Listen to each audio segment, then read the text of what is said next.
Good morning, hello, good afternoon, or good evening, whatever applies. Hello, hello, hello, hello, hello. So guys, we're playing Assassin's Creed Valhalla, and now that the game is fully released, we can go on without any sort of restrictions. But thank you to Ubisoft for gifting me a copy of the game. I'm having a blast so far. So yeah, and because it is an open world game, I am approaching this in a way of 100% exploring a zone before I move on to the next. If I can maintain that throughout the whole game, I will. Like, I was able to put in, you see, nearly 12 hours just in the first area. So, I have a feeling, given how huge the game is, I'm probably going to put 100 plus hours into this game. But once I 100% it and I get the Platinum Trophy, then I'll never play it again. So this is like my one and done run through of this game, Assassin's Creed Valhalla. And I am choosing to skip games like Yakuza Like a Dragon, because I love Yakuza, but I simply don't have time. I have to be selective. This game came first. And it's a shame about Watch Dogs Legion, but simply I'm not sporting a 2 PC setup when I do my stream. So some PC games just are rip. But hopefully things will get better with time.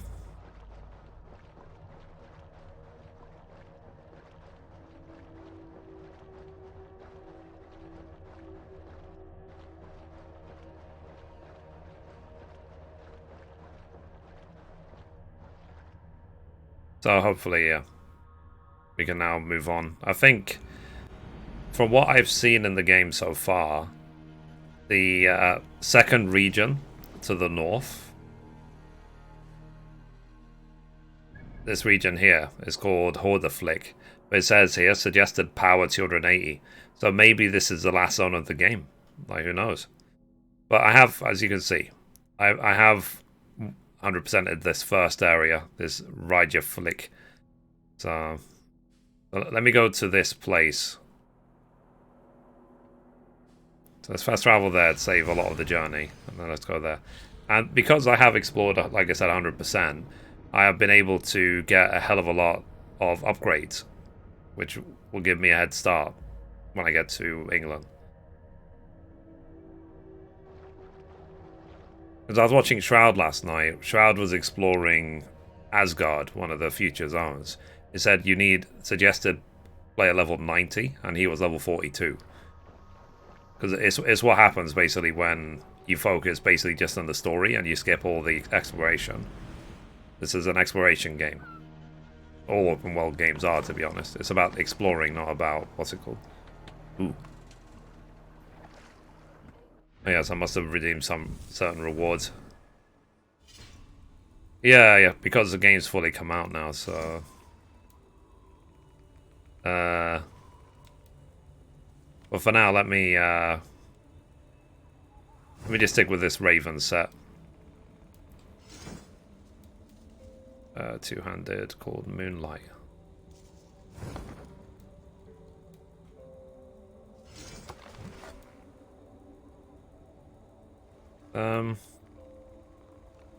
I wonder. About doing what you like. Yeah, absolutely. And I love exploration in open world games. How you doing, dude?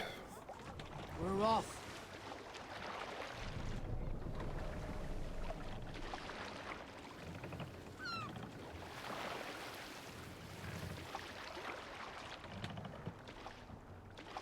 More sail. Okay, let's go. As I said, the last area of the game... I'm assuming that this area to the north is the last area of the game. Because you need 280 to even explore it, so...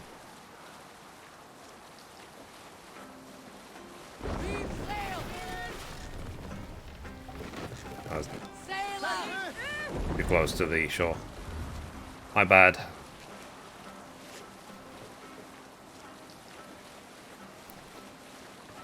Now, I know that watching this game is not to everyone's taste. Like, I get that a lot of people want to watch me play Final Fantasy 14, but like, simply, I just don't feel that there isn't enough content that I want to do in 14 at the moment, other than just leveling up classes, which is not a reason to play the game. Okay, so I've now made it to Hordeflick.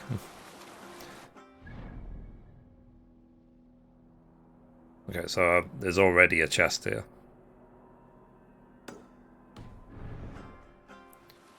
I'll open that chest when I get there.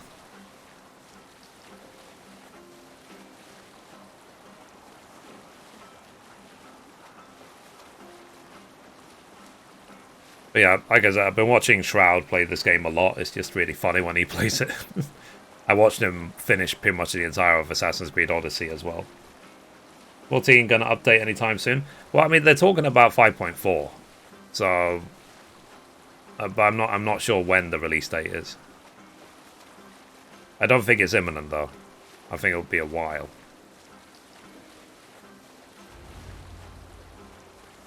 Ein Sigurd. Okay. Sail down! Have you ever seen so many ships docked at once? Never, nor has there been a gathering of kings so large as this. Cool.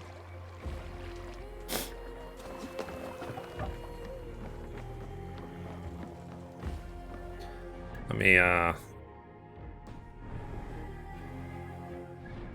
what happened there? I mean, you can see that there are some bugs in this game that need to be fixed.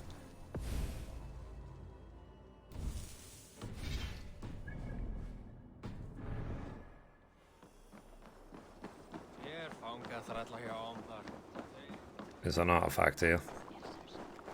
2 artifacts here. Okay, let me explore the town a little bit. Maybe I can play the dice game as well before I carry on the story.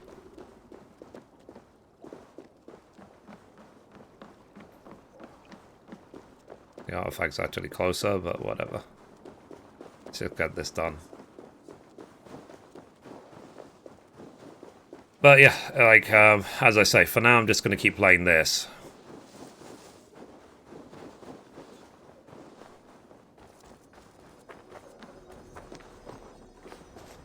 Oh. Ah, it's below. Okay, so the pigs got loose in the house, and now the cellar key is gone. It's your turn to dig through the crap. Right.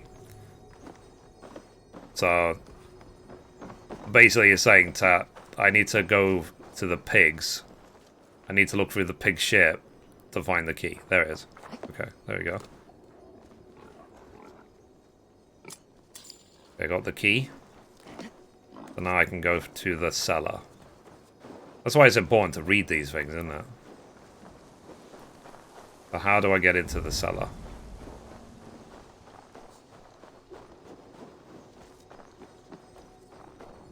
Because I want that book of knowledge. Books of knowledge give you abilities. Okay. So let me shoot this down. Here we go this way. Get down here.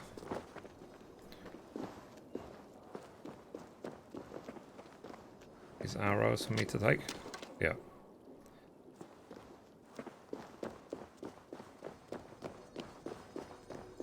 Okay.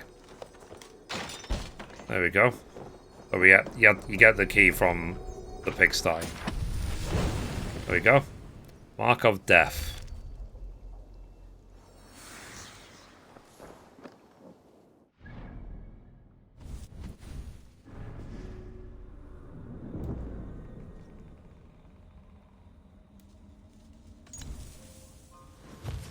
There we go.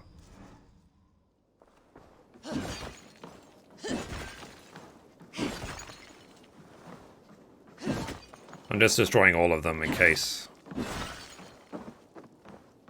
there's something of value.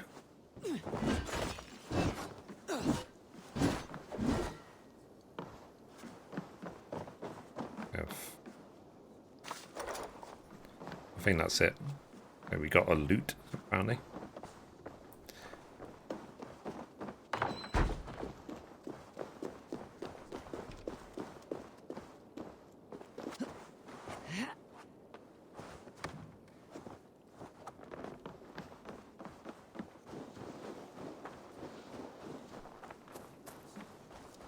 Okay, so let me get these artifacts.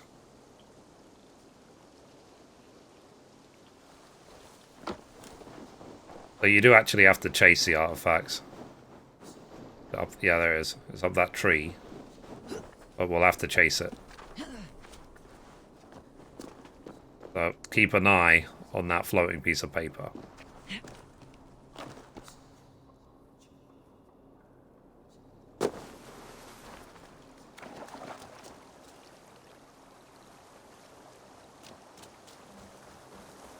There it is. Okay.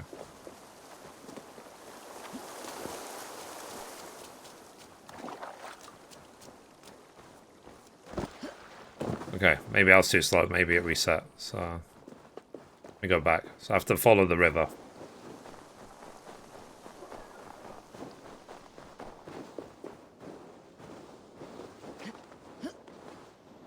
The artifact system is a little bit weird, but they had a similar thing in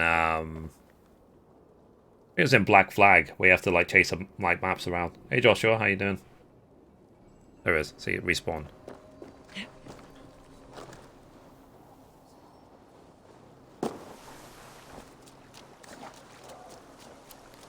I'm all good. Just exploring this game. I logged in last night. I actually did.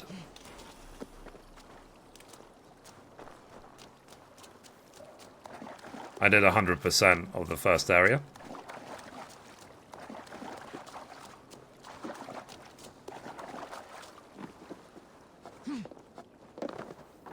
There we go.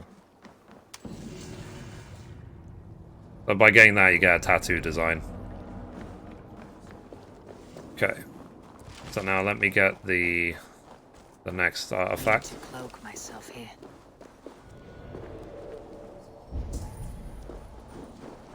This trust area. Oop.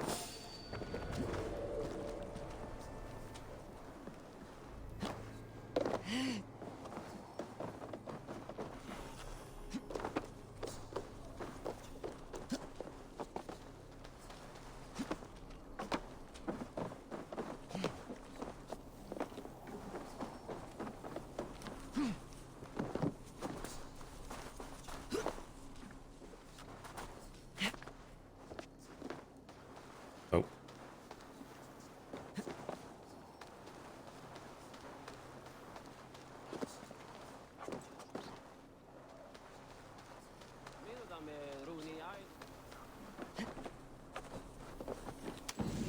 There we go. Done.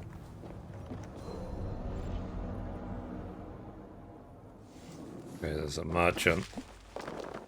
See if we can buy anything useful from the merchant. Come, come, don't be shy. Do I have enough? You should always have... Have you looked at everything I have for sale? I'll see you later, friend. Okay, I've looked at everything. I've just been tired lately. I've been sleeping off and on. Yeah, I know that feeling.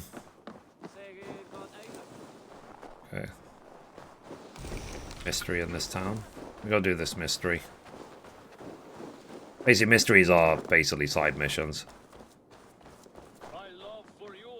Does everyone in Alrekstadir play their love game so loudly? Isn't she freezing It's cold? just my husband.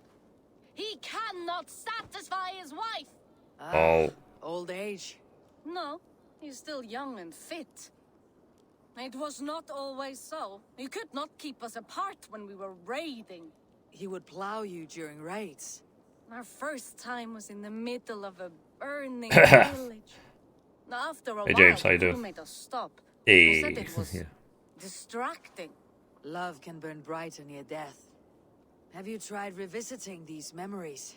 Yeah, but talking about it is not Yeah, the same. I'm good. I'm good. I need to feel it, smell it. So you need to bring the excitement of the raid into your bed. You could help us pretend we are raiding. That will make my water flow. Come, we must find my husband. I was only well, all right. Grab your weapon, you big, Strong Vikinger. Today we raid. A raid? Now? Join me in the blood dance. Fill me with your battle lust. Oh, yes, yes! Let us go, Viking! Maybe you could start by breaking things. And scream as you do, like it is really happening. Okay.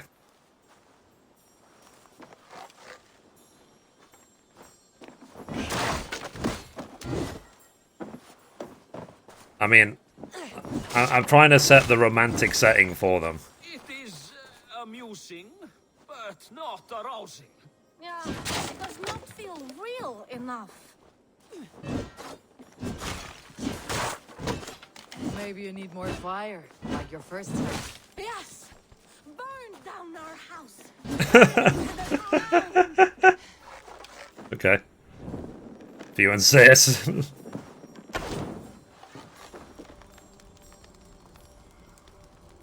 I saw Lyric do this. I thought... I am as hard as Heimdall's tower. Then ram me like the Valkyrin skates and... Oh, fuck. Shit! Shit! Fuck! I saw Lyric do this. I thought he was taking the piss. Then ram me like the Valkyrin skates and enter Valhalla. Take all plunder you want, Vikinger. Okay, so she gave us a key. Love hunger consume you. Another time, maybe. But I will help myself to your chest. Like I said, when he did this, I thought he was taking the piss. He wasn't. That's actually the mission. And I got a trophy. Everyday life.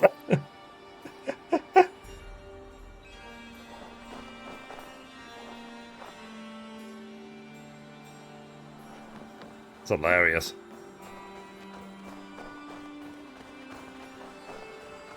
Okay, so there's actually a chest like right next to me. So let me get that.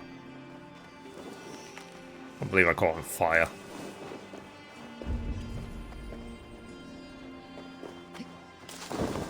Oops.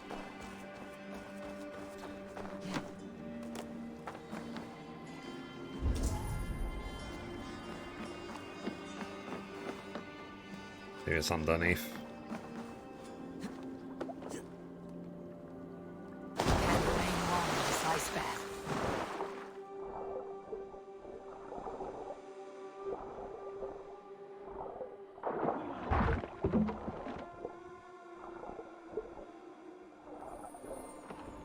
Open that chest, done.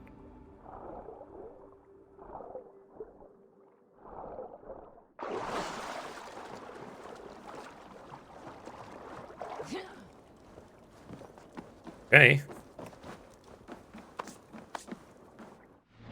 Right.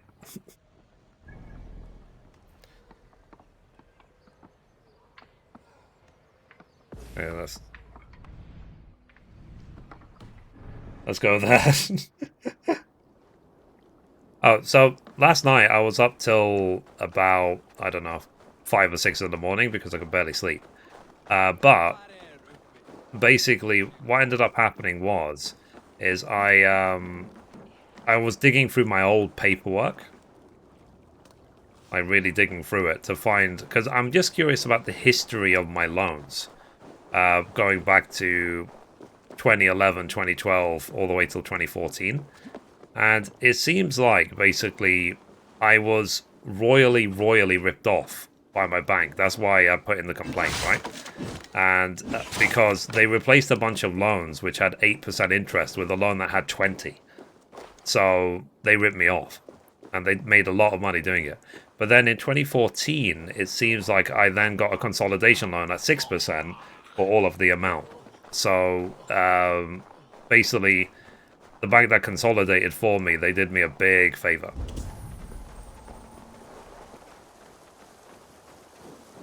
But still, but what I'm happy about is the fact that I don't flip and delete anything. I don't throw anything out. Everything is buried in my cupboard. So I think that when this is all done, I am probably going to organize all of my paperwork properly into, like, maybe I'll buy a couple of new folders and just organize it fully. Because, yeah. I think I really, really should. I'm just being cautious, that's why I'm on foot rather than a horse, because I don't know how difficult these mobs are. Because I know that these days, all bank statements and everything are usually paperless. But for the future's sake, I think it would be a good idea if what I do have is organized, especially when it comes to things like pension, for example, or my pension documents, so I don't lose them. Because I've got like 5 or 6 pensions now, because I work for so many different companies. What is all this? Who bangs the drums of war? Look at you! A battle-hardened Vikinger! Just what we need. Oh, and what do you need this battle-hardened warrior for? One day, we will be the greatest warriors beneath our banner. Skulls will write songs of the wolf pack, but we must first practice our raiding. Going on a raid. Then we shall raid. 3 wolves, and I will be the 4th to your lead. Wolf pack! Onwards! Wolf pack! They ran. 4 warriors, like 4 limbs of one clawing body. Each limb built to kill, destroy. Okay. On my crew, we will raid and plunder or Chester by the coast. Okay. Okay, so that kid actually follows me. But we have to raid some kid called Chester.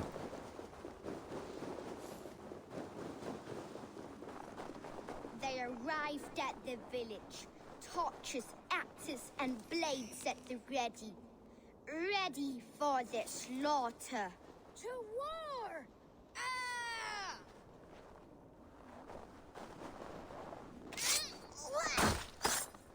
The prey has no time to run. No time to even blink, as his trachea is ripped out through his neck. His insides are all outsides now. Lust for blood and battle. The big wolf smashes hearts and bodies alike. I nearly broke the game.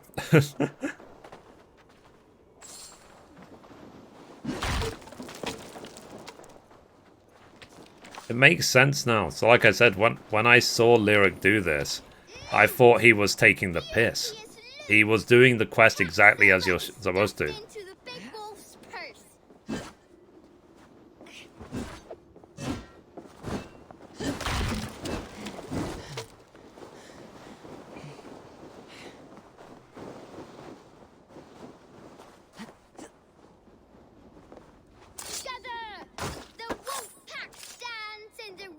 Of the enemy village.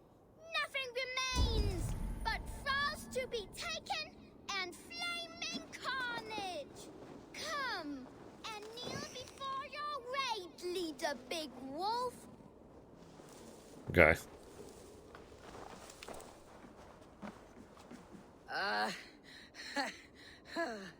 A successful raid. Yes. With your help, we slaughtered the Raven clan for good.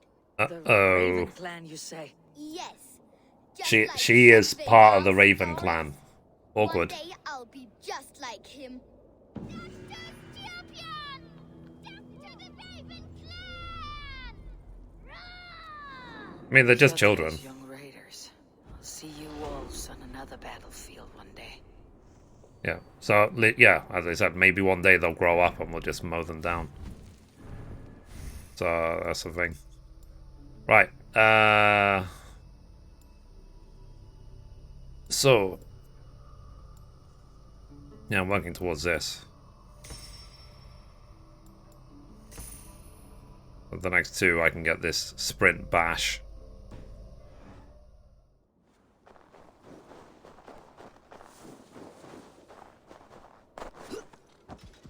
Okay, let's go back to town. Yeah, I'm full of arrows.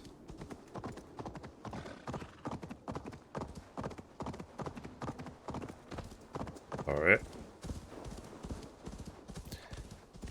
I mean, I'm not trying to get too much in this place. Because, as you can see, it says suggested power 280. So, I have to be very careful. But it shows, so I've got the artifacts. There is 2, 4, 5 more mysteries and 1 more wealth. Where is the wealth? Oh, the wealth is all the way up there. There's a mystery there.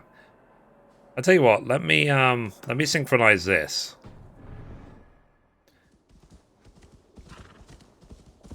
I can maybe explore it a little bit, but I need to be, like I said, I need to be cautious.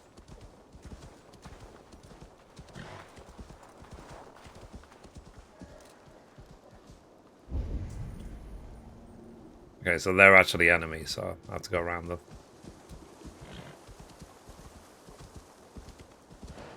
I can't just freely go anywhere I like.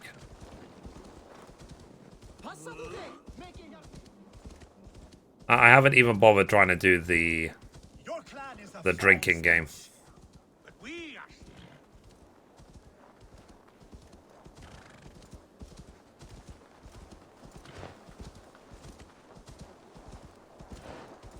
But yeah, I mean, like I said, I do really enjoy this game. I think the setting is great. I had a lot of fun watching the Vikings TV show, so I'm in the Viking mood. It's interesting that Vikings seem to be in right now. I don't know why. But I'm noticing more and more coverage of Vikings. Maybe it's like a ploy by the tourism board of Iceland or something.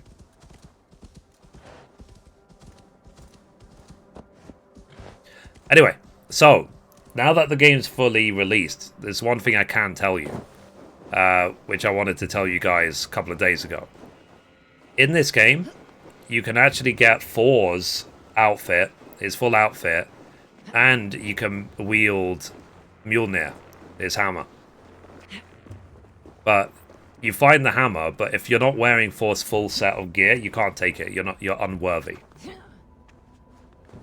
That's why I wanted to tell you guys, basically, a couple of days ago, because obviously I knew that the second Ubisoft sent me the game, because they gave me a document that basically says everything. I didn't read the spoilers of the game, but I read that at least.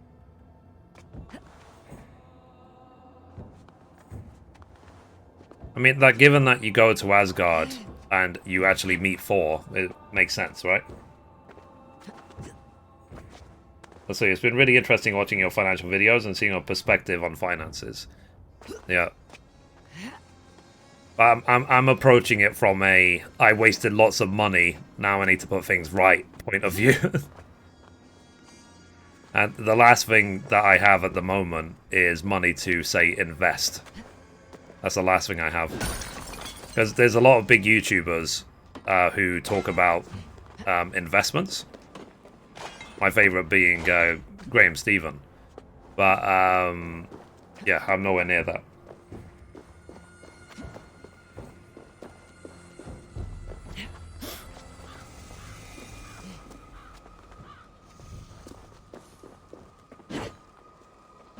But I'm just trying to turn my experience into something good, you know what I mean?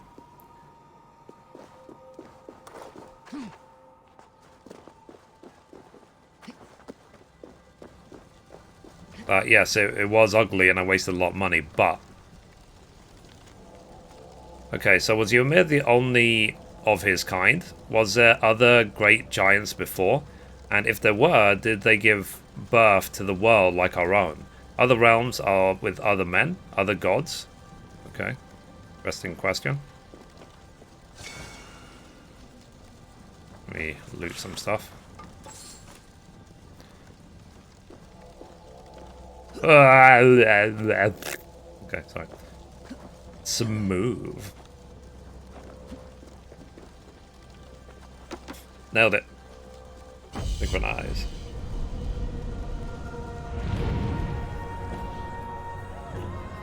very common for people in finance to have a lot of credit cards and loans. Yeah. I work in finance, as you know, and it's so easy to be in the same position you were. Yeah, yeah.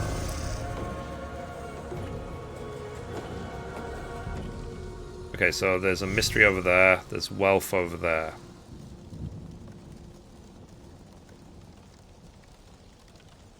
I can imagine. It's like, because my experience when it comes to money, let's say, it's come out of absolute necessity. Oh, fuck. Note to self, don't jump off cliffs.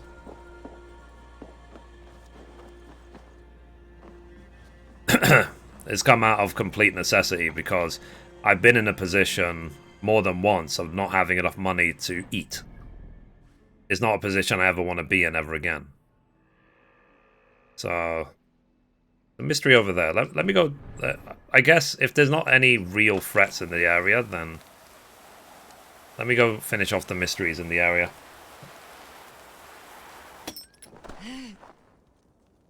Yeah, pretty much. We'll see what it's like if I get fully dressed in the 4 outfit. It gives you something to work towards, now that I know that. Ooh. So I actually can't go here, because you see it's blocked off by the Animus. So I can't go there even if I want to. Lame. I guess I was getting ahead of myself. Let me unmark that then. Okay, so that's Ubisoft's way of basically saying, not yet, sir. Just wait. Because like, for example, I worked 10 years as a developer. It doesn't mean that everything I type is perfectly code, you know, aesthetic. Like, I think life experience teaches you lessons harder than just basic knowledge. Like, if you were born rich, are you going to be frugal? If you've always had money? Are you going to care about saving every single penny as much as you can? If you don't know what it's like to go without food or to worry about rent and things like that? Can you really have the appreciation, basically, is my question, if you haven't been through it. Anyway, let's go talk to Sigurd. He is right there.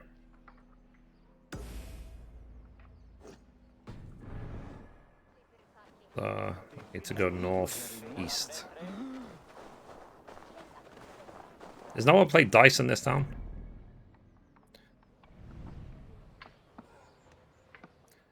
Ah, there's actually wealth here.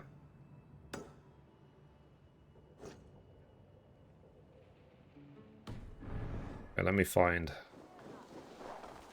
Maybe you can let me into the... What's it called? Let me into the fortress.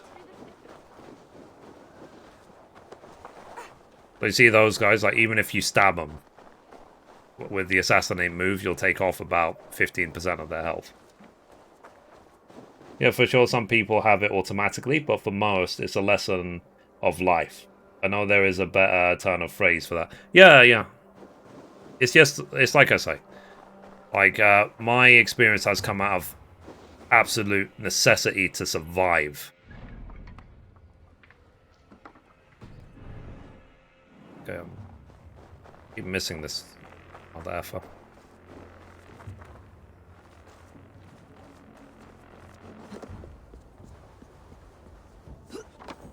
We are strong, Annie. Yes, strong with stink. Step Lol. closer, seal face, and say that again.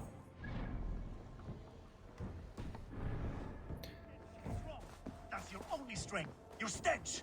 I will feed your teeth, wrapped in your tongue back out. Hey, where is he? Oh, there. Okay. I have an iron stomach and a bow. Gonna say, hey Ian, how you doing?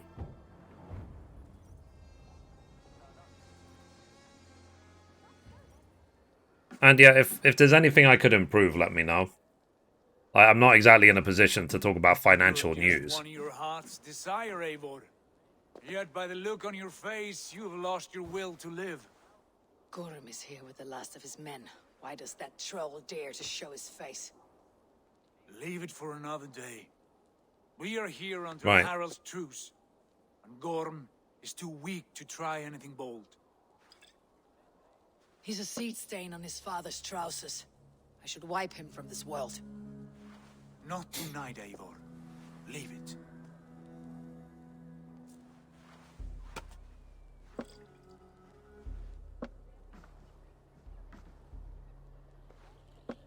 Basim, watch over this one, and see that she warms herself with drink. I will find my father and escort him to the Longhouse. As you wish. He's going to teach me more about assassins. Is Hytham well? It just got up. Going to make some food. Never Nice. fully recover. It is fortunate that you were able to succeed where he failed. My resolve was strong. When you slew Kjotve, did you see a sigil on him? Silver, the size of my palm, bearing the symbol of an ash tree? Take it. Trade it for what you can. I know where Gorm is camped. If you wish to see him without anyone the wiser, there is a trick I can teach you. Already looking for another princess. All right, I'll bite. What do I do? Use your cloak to obscure your face. Blend into the crowd. Divert attention. Hide in plain sight. Fair enough. Is this how your brotherhood operates? You want me to join your brotherhood? A gift of knowledge from a man I hardly know. Is this your way of asking me to join your brotherhood? Not at all. So long as men and women fight to secure honor and freedom, their allegiance hardly matters to me. I suppose there's no shame in using deception when honor is at stake. And Gorm is a stain on that honor. So you know that you can actually change Eivor to be male or female at any time.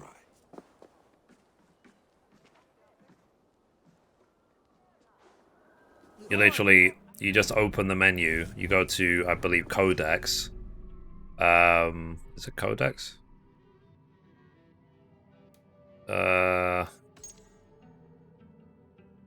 There's one of these options, maybe database.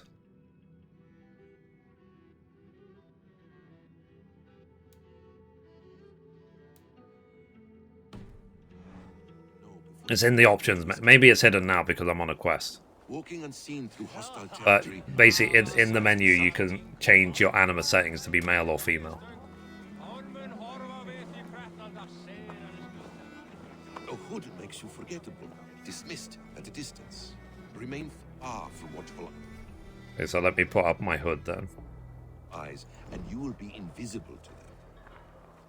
Do not draw blade or hammer, for these and other sudden movements can break your disguise. Okay. Guess he's teaching me the way of the assassin. You will need to put up your hood for the trick to work. Yeah. What I was saying, James, is one thing I want to do, if I'm successful with my claim, okay, with the Ombudsman, I want to make a series of video talking about the In the Ombudsman. camp ahead.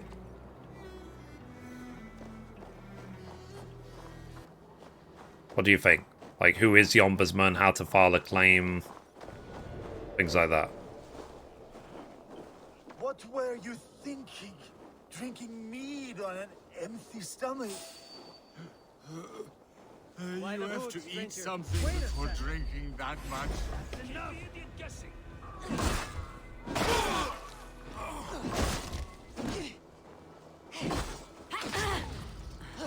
So that went really well.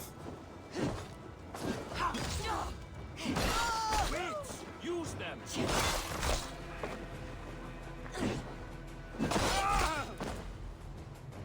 I think I failed. It's like sneak in stealthily.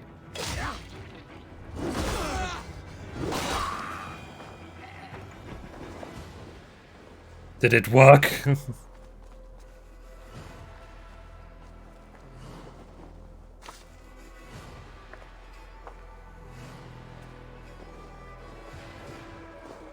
It wasn't me.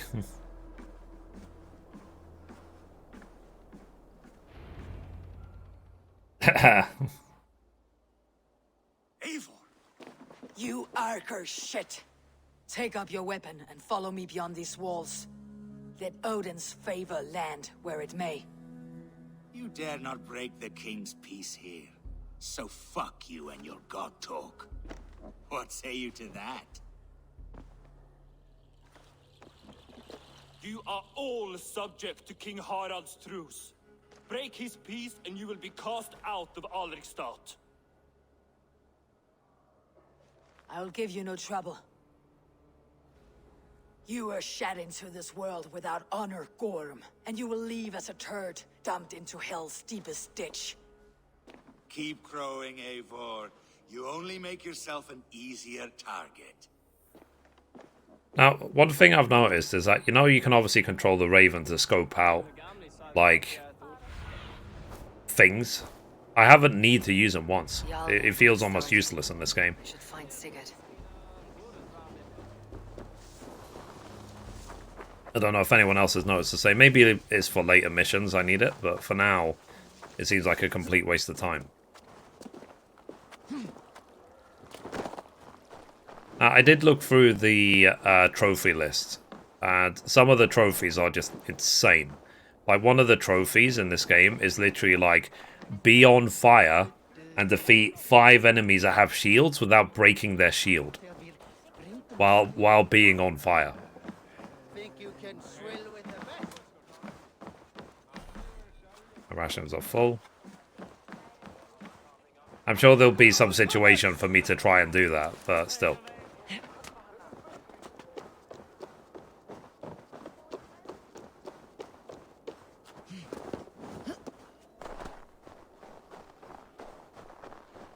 Okay, so do I need to go into the fortress?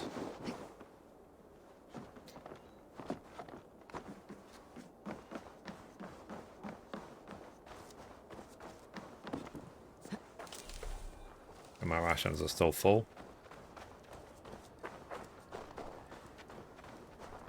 Why have I marked this?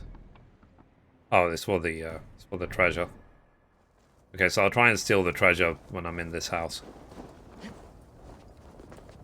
I mean, I know there's stairs, but, you know, they're usually overrated. Okay, loading. But yeah, I do want to do that eventually. Have a series on my finance channel. Who is the ombudsman? How can you file a complaint? When should you file a complaint? What can happen if you're successful?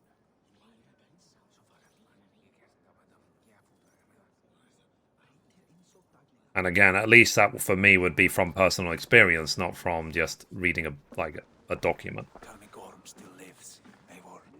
It pains me to say. He does. Thank you.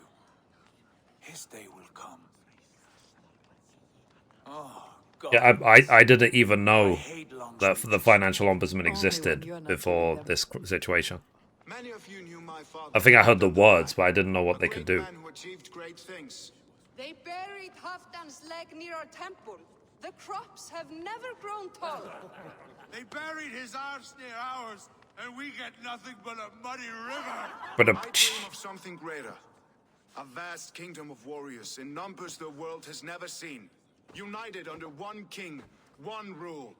Too much blood has in the Vikings TV show, King Harold was a dick. Today, we unify and turn our blades outward to conquer new lands. And who better to lead us to glory than me? I was blooded before the age of 10, and I led the greatest army Norway has ever seen. But they say a wise king seeks honest counsel, so I ask, who among you rejects this new arrangement? I am not your enemy, King Harald, but I will not be your subject.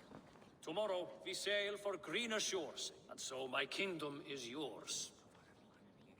This saddens me, noble Hjor. And does your wife agree? Is she not tired of limping ever westward? My husband and I are as one in this, Lord. We do not limp together, we fly. I'm sad to lose a woman of your spirit, Ljuvina. But I hold no grudge. May the fates grant you good luck. My king, I offer you my axe and my oath, ironclad. Gorm Kjotveson, you dare show your face in this hall? Did not King Styrbjörn and his son Sigurd rid our lands of your foulness? The Raven clan dishonored me, great king. They poisoned my father, Kjotve. They made a mockery of his honorable death. Backrout, you lie! Hold, Eivor. Let it play out. This is a serious charge, Gorm, and a false one at that. My uncle saw your father die. Eivor Wolfkist, you are Kjotve's slayer. This man has slandered your clan. What shall I do with him? Kill him, banish him, or you decide. You're king of these lands, Harald.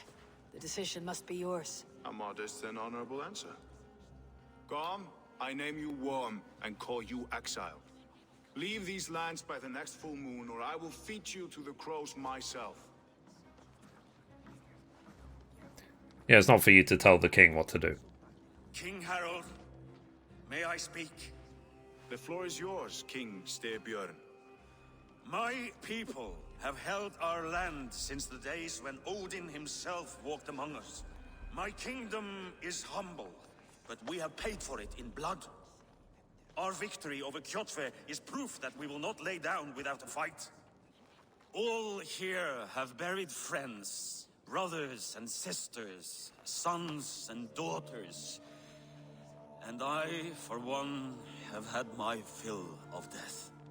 Let those who seek war look beyond our shores. If King Harold brings peace, then I am happy to bend my knee to him. What? What in hell's name are you doing, father? Oh. Securing a lasting peace, Sigurd. Our days of fighting are finished. You said nothing of this to me. Not a word. And I will not yield a title that should be mine by right. Then war will continue. Men will die, villages will burn, you foolish boy. This is our only way towards true peace. You will die a thrall. You drink-addled cow. Alone and toothless in a bed of straw. AKA, I disagree. He is ruled by his emotions. I take no offense, Styrbjörn Jarl, and I thank you for your fealty. It is natural to fear change, to resist it. But all things change and all things end. The lessons of Ragnarok are clear. We will speak again soon.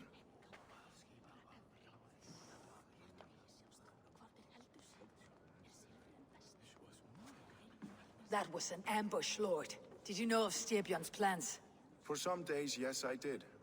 But it was not at my urging. It was his decision alone. Do you dream of a glorious future, Eivor? A warrior like you would be a boon to my clan.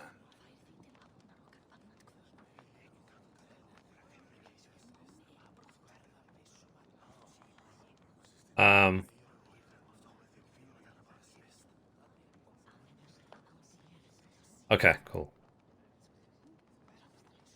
Fuck's sake.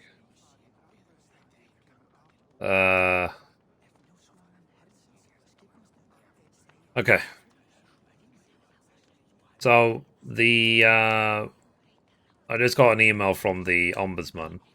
What's happened is basically my bank has turned around and basically said they offered better interest rates than any of my competitors at the time.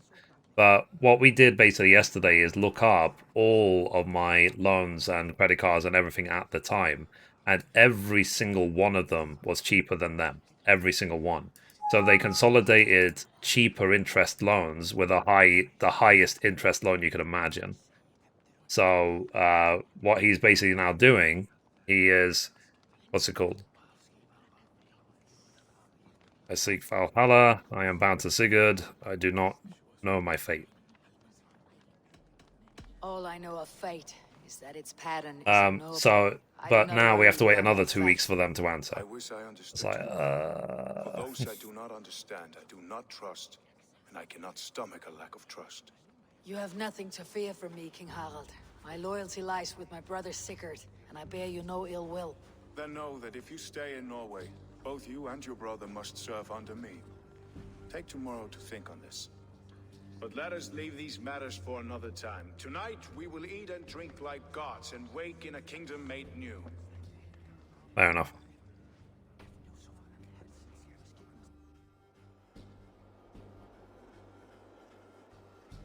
I mean, that's fine, but I still want to rob the chest in your room.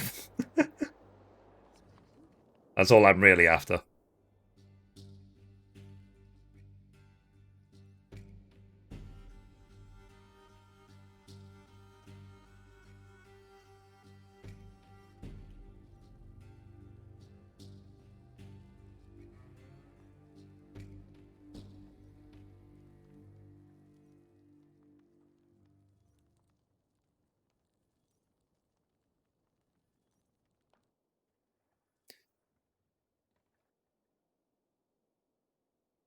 Let's see, so I obviously studied them for both my financial planning and mortgage advice exams. Oh, cool. Yeah. Would it be fair to say that the average person does not know anything about the financial ombudsman? Or maybe don't even know that they even exist? Marking? Gods, he's spraying like a horny pup. Harald may be young, but he's clever. Do not underestimate him. He came of age very quickly. Because the other thing as well was I didn't know about the Information Commissioner's Office and my data protection rights, for example, until what's it called? Until all the crap that I told you about. So that's why I said last couple of years I've learned a hell of a lot about your rights, basically. I've learned about data rights, I've learned about financial rights, I've learned about trade unions, I've learned how a lot of legal processes work. And I think that will be very useful information for the rest of my life. To know how these things work. And I really do genuinely believe it's something that everyone should know. You should know that. For example, like yesterday, I got a phishing text message saying that, your Vodafone bill was not paid. Click this dodgy link. And it's like, one, I don't have a Vodafone. Two, I know it's a dodgy link. So the people that you would report that to is the Information Commissioner's Office. But how many people know that? Yeah, most people have no clue. Although it's a regulation that banks must give you the acknowledgement that you have the right of any complaint to the Financial Ombudsman if you're unhappy with the decision of financial complaint. Yeah, absolutely. So every complaint I've ever put in against any bank, payday lender, whatever, every single one has resulted in a letter along the lines of, we've done a deep and thorough investigation, like I said in the video, and we've decided that we owe you 0.00. If you have any issue with that, you have the right to complain to the Financial Ombudsman. Okay, so they didn't stop me. So I wonder if later we're going to attack King Harold. It would be interesting if we are. But what I feel genuinely is that if a bank or whatever says that they've done absolutely nothing wrong, and then they're found, like for me, that's a way of like pleading not guilty to a crime, and then they're found guilty, they should be held to account for that, in my opinion. Like, it shouldn't just be a case of, you know, no problem. Whatever, the Ombudsman decided different. It should be a case of, no, they pleaded not guilty to a crime they're guilty of, therefore, they now have to pay a stupid amount more in compensation or whatever. I don't think it should just be taken so casually, because, like I said, but I can understand why the Financial Ombudsman exists, because if it didn't exist, and it was down to the banks to self-regulate, then they would always say that they're innocent, regardless of what mistakes they've made.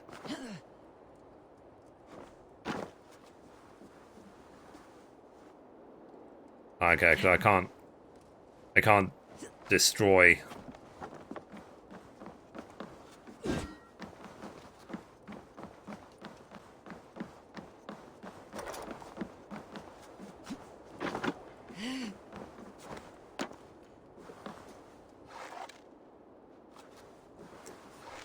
Can I break it? No, I can't. Never mind. I'm trying to get in, but I guess I can't. I'll have to come back to this place later. Right, so let's remove that marking just so it doesn't annoy me. I mean, I don't know how you feel about that. Honestly, I have a good success rate of getting financial rewards from a complaint, although these are small monetary rewards, not a vast like your current complaint. But then again, my complaints were also relatively small in nature. Yeah, I mean, I don't know what the hell's happening there. Like, you know, I had a whole bunch. I had like dozens of payday loans at one point. And 90% of them, probably 90%, have now been judged as unaffordable and I'm owed refunds. But I did complain to the payday lenders directly when they were still in business, and the same thing. The payday lender said, we've done a thorough investigation, we decide we owe you 0.00. And then the company goes into administration. The administrators decide, no, every single loan that they ever gave you was unaffordable. They owe you £6,000. But because they're now in administration, I'll be lucky if I see 200. So... You there! If you wish to have words, come closer. Okay, what's up?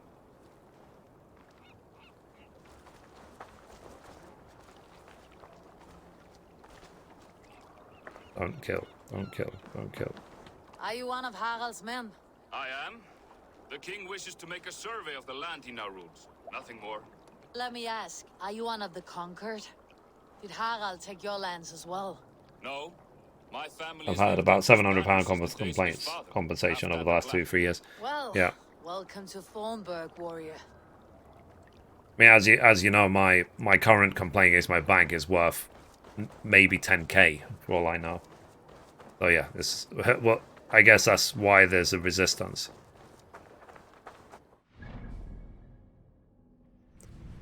Okay, so King Harold's men have taken up post in this place. By the way, this dice game here is actually really, really interesting. It's called Orlog. It's really, really interesting. I'd highly recommend playing it. And you do need to play at least once in each town to get the God's favors. I managed to win the rejuvenation favor.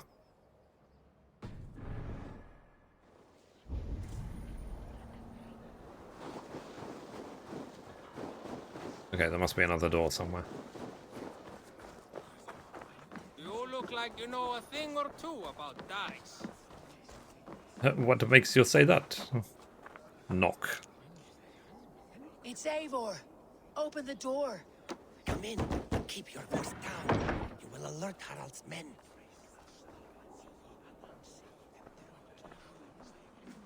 Where will we live? The English will fight back. The wars will never end. Okay, so are they now looking to leave?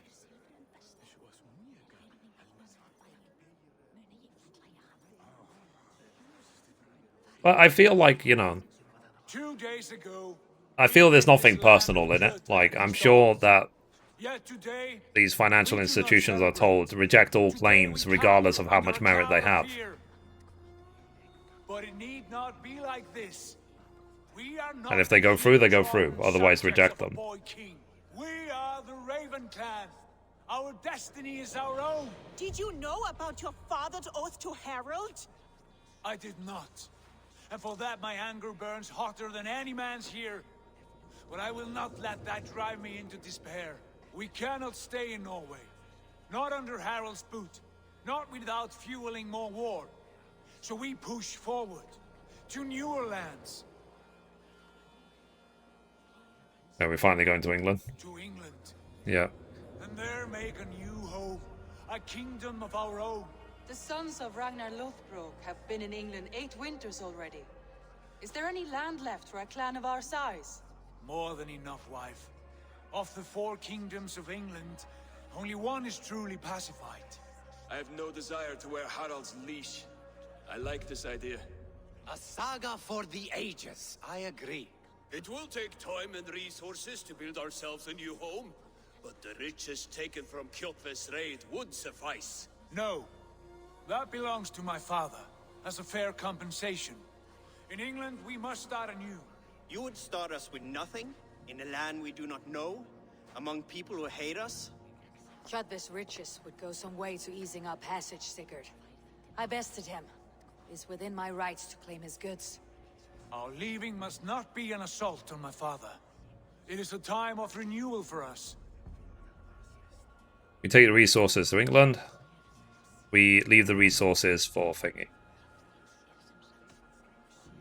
If you object, I understand. Let your father keep Chudvis' riches. England will have riches and cargo enough for us. Good. I did not want this cloud hanging over us. It is a wise leader who considers the need of others. To England, then, before the day is out. Pack what you need, but no more than that. And tighten your lips. The last thing we need is the attention of Harald's troops. Are they not going to notice that the entire village has left?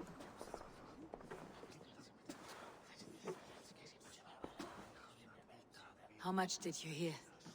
Enough. A new path is revealed and your journey will be challenging.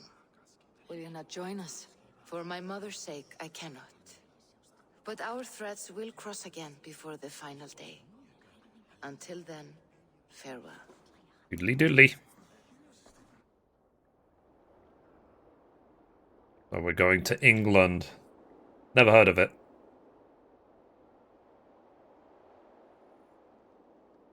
Where is England again? Oh look, there it is.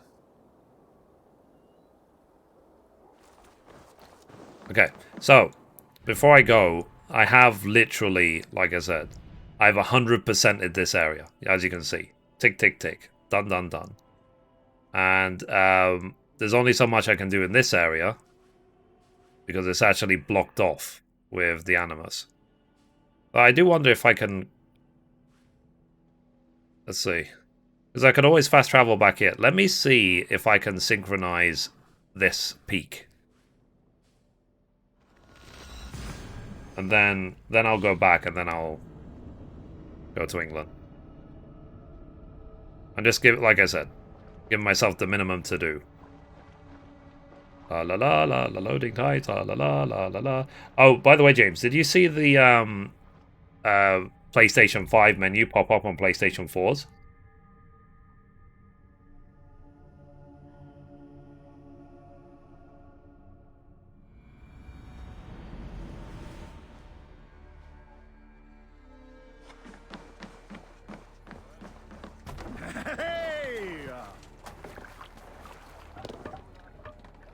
Man your oars.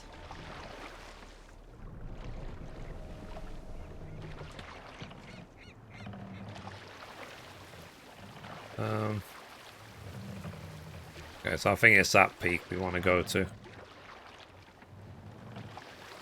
Sail! Catch the wind!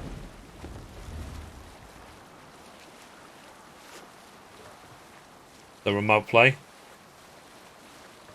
Yeah, this one here. Because when you start it, basically it shows it's what you need to do in order for you to detect your PlayStation 5, and then I guess to transfer all your data from your 4 to your 5.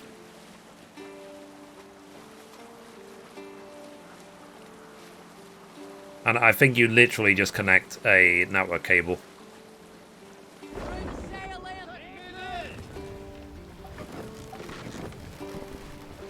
I'll do that when the time is right. We'll pick up.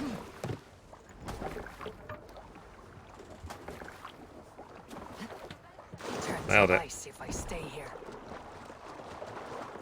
Okay, let me climb up this mountain. If I can, assuming it's not like locked off.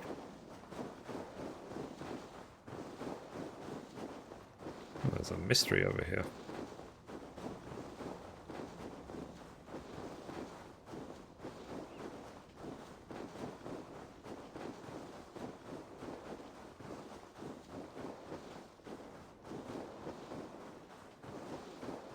What I'm hoping they do is they release a, what's it called? A PlayStation Plus or a PlayStation Elite or something, which has got a much bigger hard drive. Would be nice.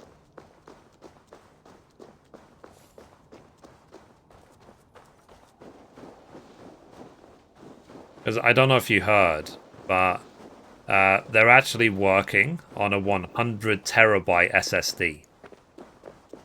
Not Sony, like some company is. I mean, it'll cost $10,000, but that's the next generation. As in, like, having 1 terabyte SSDs hopefully should become a thing of the past. So, go on. Try it yourself. Eivor. Come. Stand here and look out over the fjords. Hold my hand. There you go. I've never been so high. Your father brought me here long ago, when we were just 19 winters. Together we stacked stones into cairn. That it? Okay. We got that mystery done. I got a skill point. That's a weird one. I thought it was going to be like the, what's it called? The haiku in, Ghost of Tsushima. Resubscription received. Oh, thank you for the resub, Don. Appreciate you. For the 14 months. Hello, Safa. Yeah. Oh, that's a point, actually. So, James, I completely forgot to do your squats yesterday. So, I owe you... Yeah. I owe you 5 squats and I owe Don 5 squats. So, let me do them now.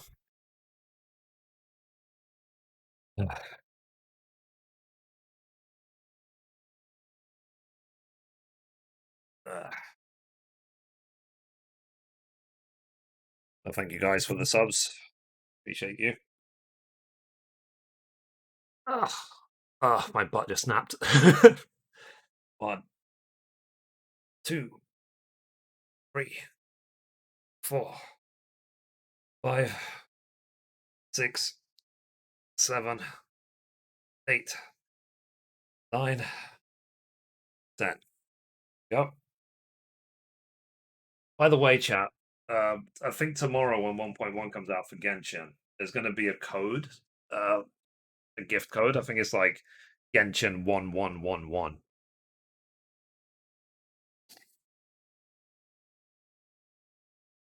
Don't know if you heard about that.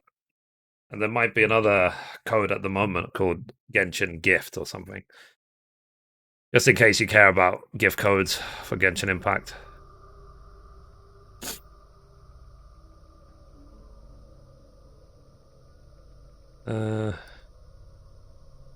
Let me just update the squat count.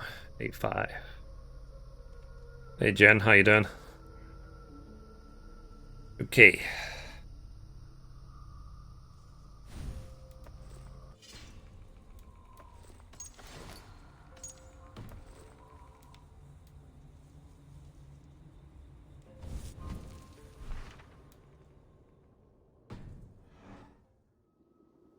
Put me out of breath.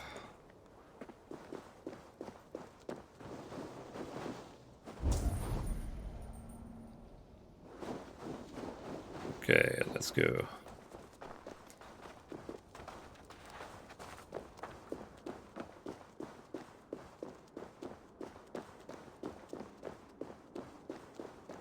I'm probably gonna have to climb up.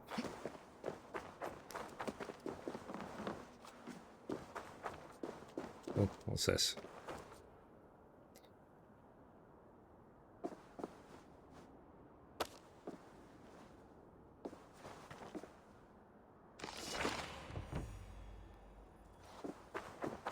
Make bike scheme for the sale. Ah. Okay, so I got a sale scheme. Anyway, let's climb up this mountain. As you do. I haven't logged into Genshin for 4 days. I've been playing Watch Dogs. Oh, cool. Yeah, I'm still logging in every single day to at least do my my dailies. Like yesterday I did the Storm Terror and the Wolf, and I did all my dailies. And yesterday I did a ore and artifact run. Because it really, when you just do dailies in Genshin and nothing else, it really doesn't take long. And I'm about 3/4 to Adventure Rank 44. So excited to play Demon Souls. Yeah, it's not really my sort of game. I'm sure I could get through it, but yeah. But I think it will be, like, did you ever play the original? I've seen the original get speed run a bunch of times. Or is a remaster going to be your first experience of it?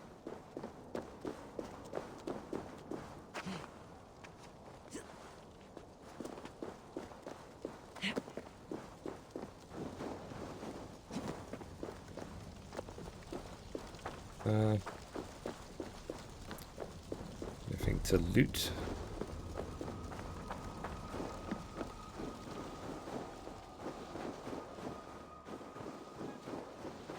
Did I go the right way?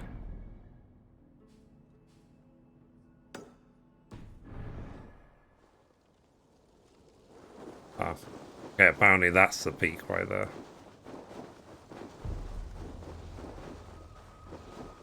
No, that's why I'm excited to play. Ah, fair enough. Need to do the battle pass once more. Yeah. Synchronize.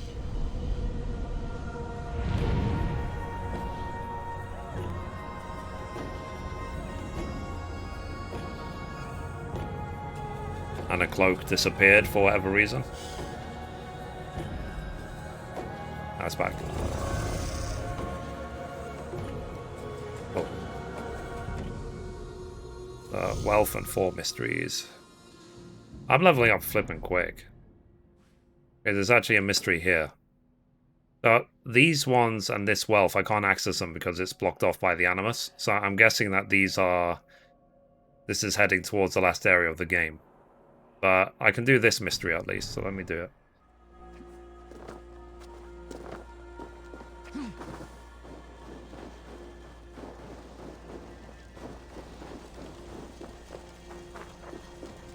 Descend this mountain.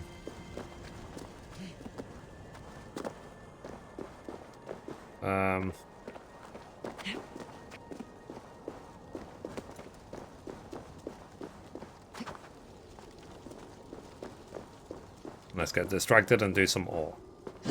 I am still a crafter at heart. If you're what chapter you're now. Apparently this is, what, chapter 5, I think? I'm still in Norway, I haven't even gone to England yet.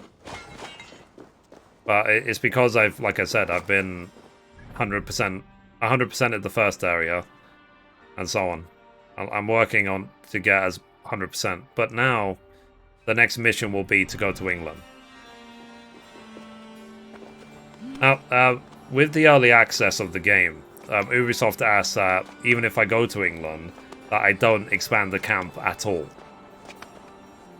But now, obviously, that game's been released, that doesn't matter anymore.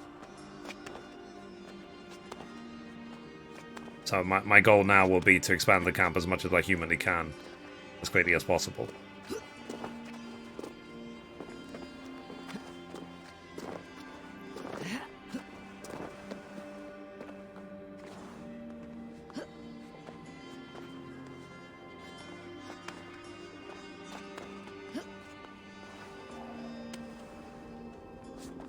Like, so far, Syndicate is still my favourite, but it's still early days on this game. Maybe this game will change my mind.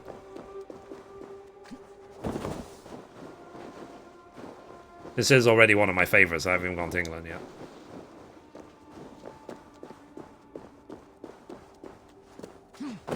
I didn't get too far in Odyssey, so I think one day in the future I will give Odyssey another chance. Maybe on PlayStation 5. Because I think a lot of the issue was when, like, my games... Oh, fuck.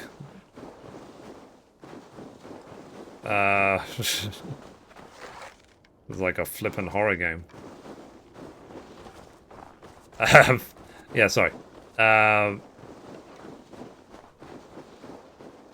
god, it's one of these.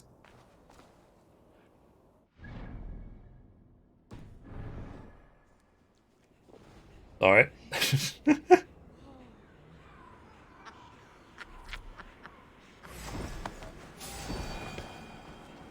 Oh shit, are these frost giants?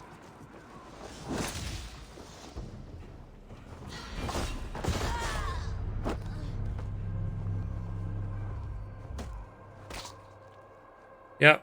Maybe I shouldn't maybe I shouldn't do this. Maybe I'm too low level. Okay.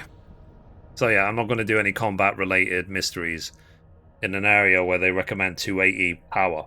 When I've got, how much power have I got? Like 40? So yeah. We'll ignore that one then. Come back to it. And I can't access these ones because they're blocked off by an invisible wall. Sorry, well, a visible wall, but by the Animus wall. So yeah. So I'll come back to this later. But for now, let's set sail to England. To be honest, I was scared of the flippin' moose.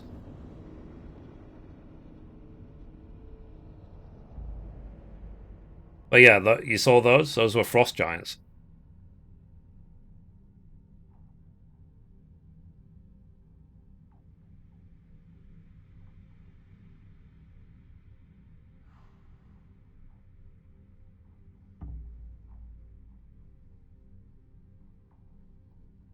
Because I saw Shroud like being whooping a bunch of them yesterday. Well, to be fair, they whooped him for a while, but then he whooped them all.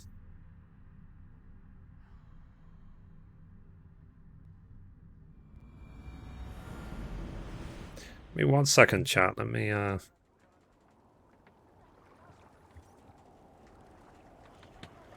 it's only 4 PM, and because I'm running a program which sort of yellows my screen when it gets dark, and is already starting to make the screen yellow at 4 PM.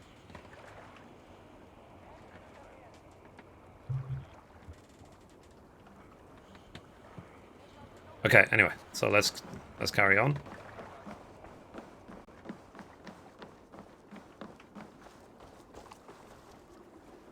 Eivor, the wind favors us.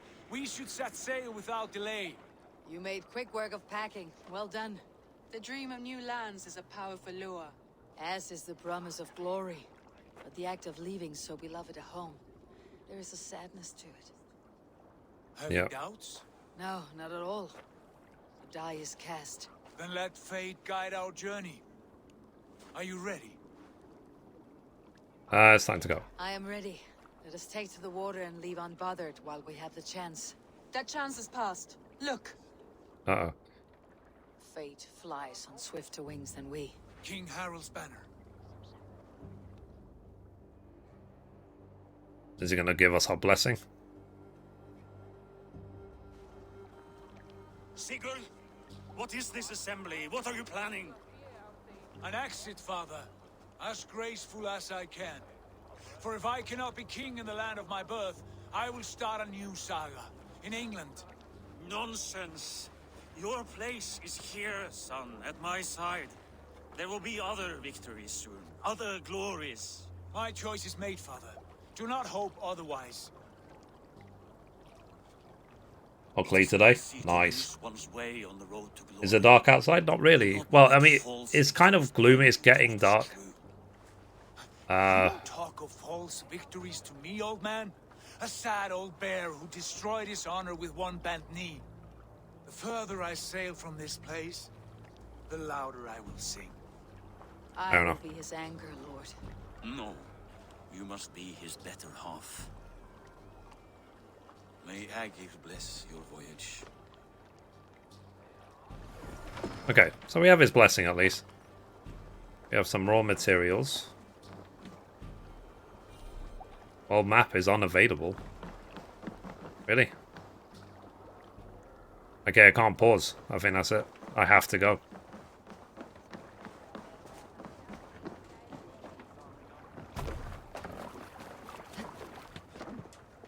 It. Hey, England, here we come. I probably should check today if I have enough thingies. I'll be honest, I don't really care about Klee. I would rather, for example, have D-Luke than Klee.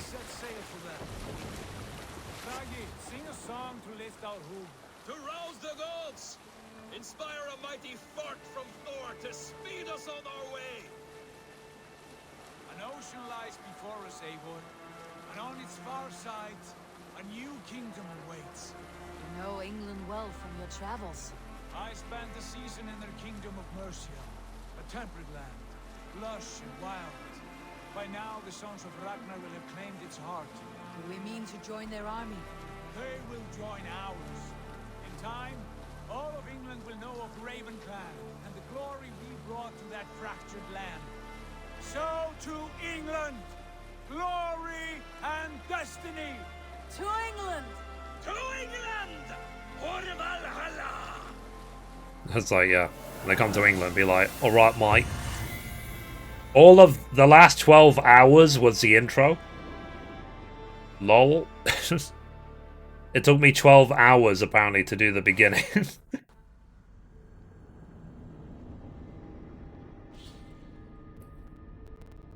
Oh, wow.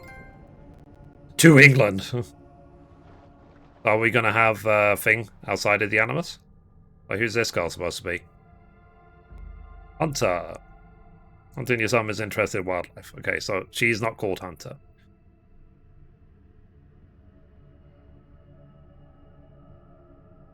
The game's telling you to get out. Yeah. Really? There's a 12-hour intro, chat. I still think, though, that Brotherhood, Assassin's Creed, that was the best intro of any game. You climb a tower with Ezio, and then you see, in the moonlight in the sky, you see Assassin's Creed. I was like, epic!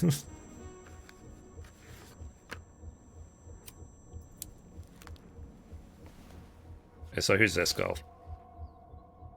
I mean, she must be a descendant of Eivor.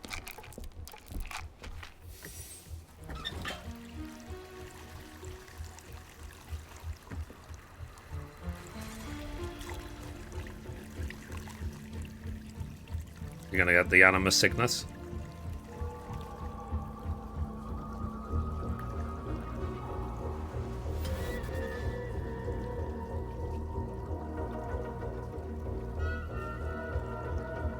Uh-oh.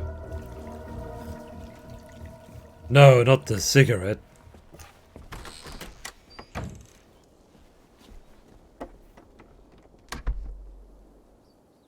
Like the game touches on familiar themes.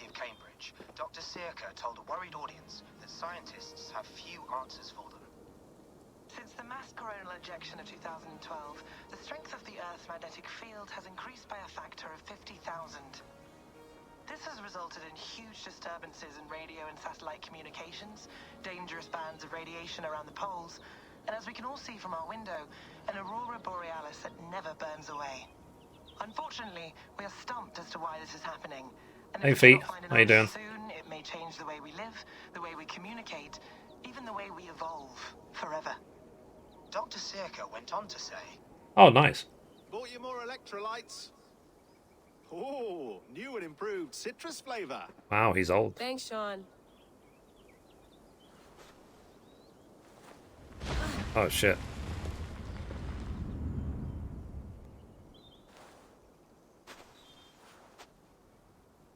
Yeah, she's getting the Animus sickness. I'm playing on PlayStation 4. How are you the key to everything?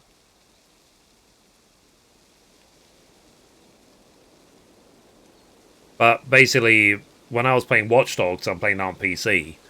Yeah, well, like, it's nearly impossible to run it. That's why I didn't even play it in the end. You're a long way from home, Eivor.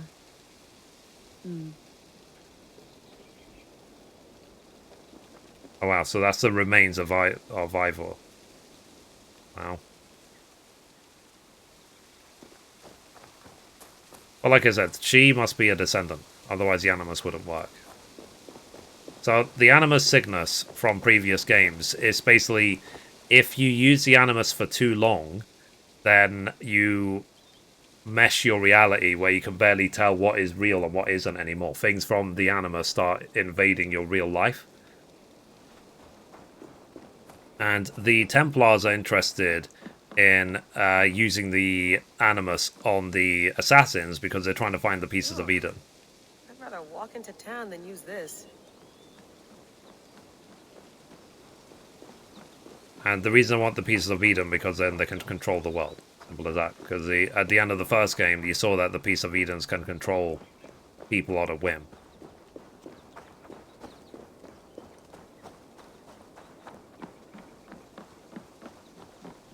Go in? Nope.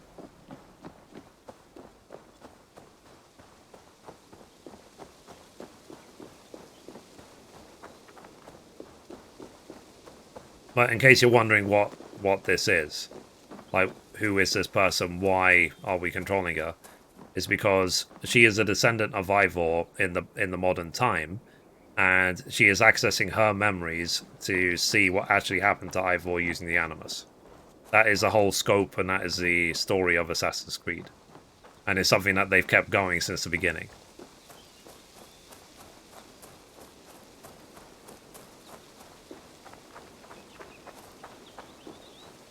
But what I would genuinely like to see is Ubisoft's prediction of what the future is. Some, like, future generation from the year, I don't know, 2500, like, based on a memory of a descendant from 2300 or something. There's like a futuristic Assassin's Creed.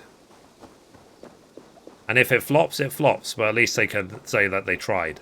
Because right now they're focused on the history. Uh-oh.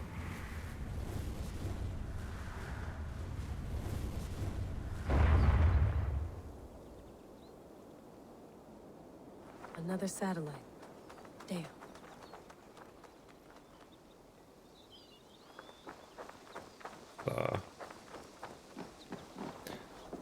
Can I go in? Oh. But I guess I have to go and investigate that satellite.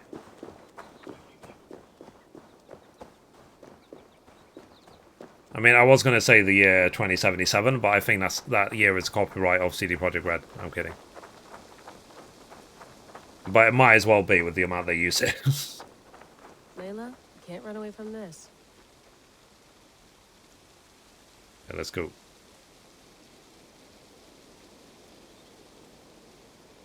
Fine. Let's not go. I actually don't know what I'm supposed to do. I can't access the menu either. Yes, I can. Mailbox. Okay. Rami Hassan. Thanks for clearing that up. Such a profound detail. I'm sure I'll sleep soundly now. I don't have COVID, no.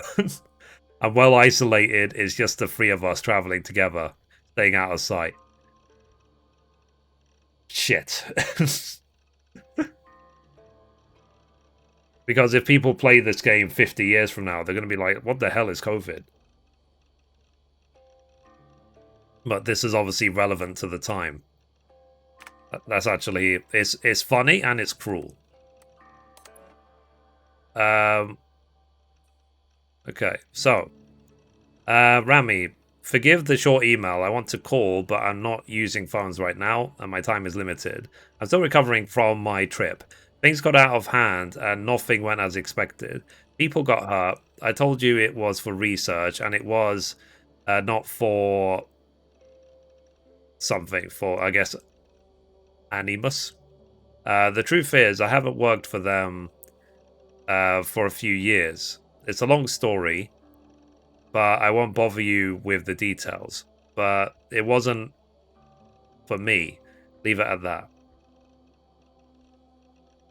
Actually, what's the name of the Templars company in Assassin's Creed? It's not Animus, it's something else. I know it sounds cryptic, but it is. but I'm not in danger, not in the way that you might think. If I'm being vague, it's because I need to be. I don't want any data sniffers picking up key words that might raise alarms. Blood Abstergo, that's the one. Yeah, I was thinking of Abstergo, Jin.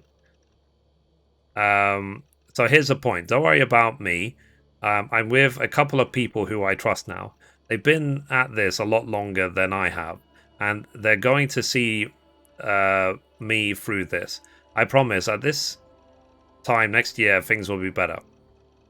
The skies will be clear, the earthquakes will stop, we'll celebrate Ramadan together. It'll just be like the 90s all over again. Tell Mama and Baba that I miss them, and that I'm doing fine. Okay. So, she is definitely Arab. So, and she's also Muslim as well. So, I mean, she's called Layla Hassan. And I guess her brother is Rami Hassan. I don't like the sound of this, Layla, and I don't like where this is leading. Not using phones is not the right way to ease my mind. You have my number, I suggest you call it. I know I won't say hello to our parents for you, because doing so would bury me in questions I cannot answer. And to tell father you are no longer work for Abstergo would break his heart. That's all he ever talks about, how his daughter is on the cutting edge of neuroscience. The man doesn't understand the first thing about what you do or did, and he's still proud. I will not be the one to disappoint in. Is it COVID? Is that why you're being cagey? Something else? Call him, call me. Stop this insane game of hide and seek. I just want to know that you are safe. Cool. Okay, next steps. From unknown sender. Good, I'm ready. Okay, so to Layla. One last message, after which all communication between us via the account or any other will cease. We have our own ways of talking, methods that cannot be sniffed or traced. Your previous team made this mistake. They knew the risks, but they were sloppy. Left traces of their activity on everything, digital fingerprints everywhere. That will not happen with us. My colleagues tell me that the initial meeting went well. They are impressed, if a little wary of the influence your new toy has on you, but they knew better than most what it means to live with such a burden. I'm curious to know more about this, ear of memories epithet. It is not a phrase that we have heard in all our decades of research. In a few weeks' time, we will contact you once more. If you're interested in proceeding, follow our instructions to the letter. If you're not interested, or you break any of our protocols, this will be the last time you hear from us. Take this to heart. The world is sick and getting sicker. The Earth's magnetic field is growing stronger. Satellites are falling from the sky. Earthquakes are getting more and more frequent. Famines are becoming more and more frequent. And now we have credible reports of a new and deadly virus sweeping through Asia. It can feel like we're living through a Yetzian nightmare. Mere anarchy is loosed upon the world. In many ways we are. But there is hope. There is a cure, us. In the past few months, we have come across something that may help solve our most pressing problems. A message, a very promising message that may help us reverse the dire course we are on. If you want to be part of the solution, join us. If not, we wish you the best of luck. Yeah, I'm ready. And they said, good. Okay.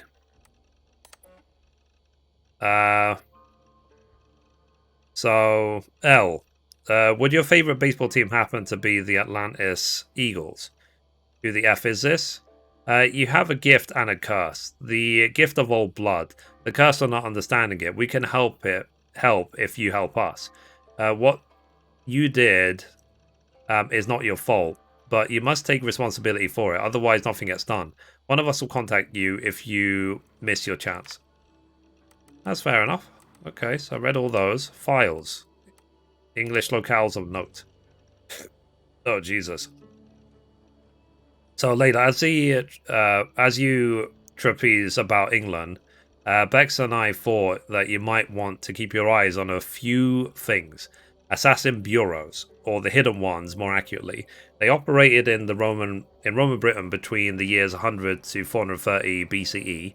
It's not clear why they left, but the final date corresponds roughly to the Roman exodus from Britain. So I imagine their leaving had something to do with the Empire's retreat. Mission accomplished or loss of faith. Not sure, but we do know that it was several hundred years before the Hidden Ones returned to the island. It may be Basim and Haitham are the first in half a century. From our own archives, I believe there were 6 main bureaus operating in the Roman period. Leicester, London, Winchester, York, Essex, and Gloucestershire. These won't be the Saxon names, so you'll have to read between the lines. Animus anomalies. Vex noticed these, about 10, embedded in the simulation. They're dense clusters of data that may screw your ability to navigate Eivor's memories. Approach with caution. We don't know what they'll do if you get too close. They may be harmless. They may induce occipital, I don't know what that means, shock, or wipe your mind. Hard to say. Best to err on the side of hell no. But if you're curious, well, I warned you.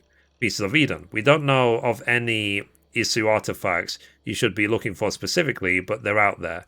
And this was a period where they often cropped up in legend. Norse and Saxon songs and tales speak of them often, so keep your eyes peeled, especially around Stonehenge. How could that not be an Isu site? Okay, so apparently Stonehenge is where there is.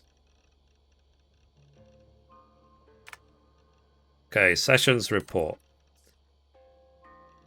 So, preface. The transformation of the Order of the Ancients into Templars as we know them today has always been a subject of considerable debate among our ranks. We have operated with the assumption that the Templars themselves hold some or complete knowledge of this evolution, but at present, no concrete historical evidence has ever made it into our hands. What little data we do have is mostly a matter of public record, with some exceptions. It is commonly understood that the origin of the Knights Templar dates back to 1119 CE, and this indeed was the appearance of the public face of the Templars. However, our records attest to the existence of the Templars agents at least 2 centuries before this date.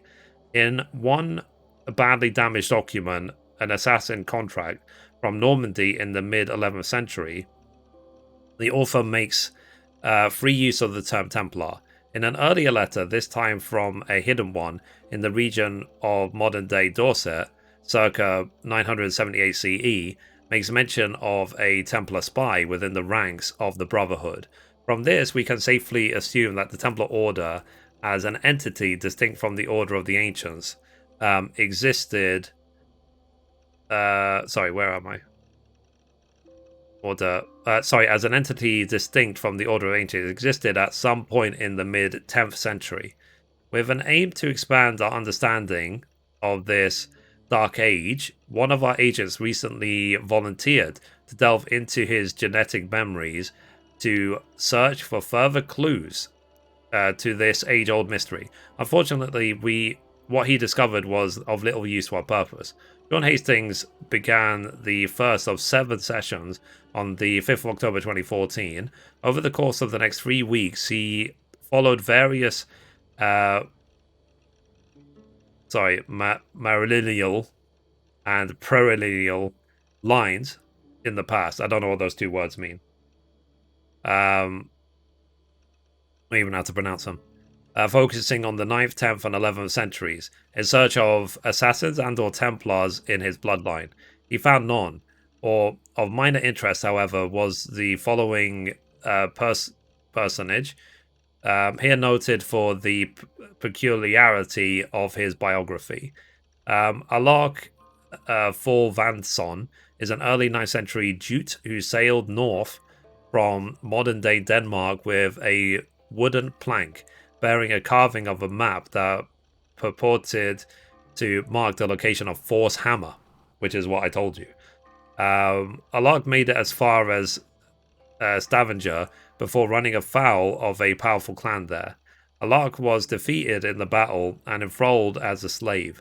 He escaped his captivity some 10 years later and returned to Jutland to marry and settle down. The location of Alaric's map is unknown, and the existence of Thor's hammer, a precursor relic no doubt, remains unconfirmed. Alaric's ancestors would later sail to England following the Normans' conquest of this island, settling what is called Loughborough in modern-day Leicestershire. The irony that a man named Hastings would contain no useful genetic memory data regarding the Norman invasion of England in 1066 was not lost to our dear subject. Still, he retained his usual chipper wit and asked if he might next relive the genetic memories of grandfather to, quote, give a blah blah blah a proper bollocking. Fair enough. So, patrilineal, inheriting or determining descent through the male line, and matrilineal, relating and based on tracing descent through the maternal line. Okay, so they're saying going back through the line of the father and the mother is what they're saying.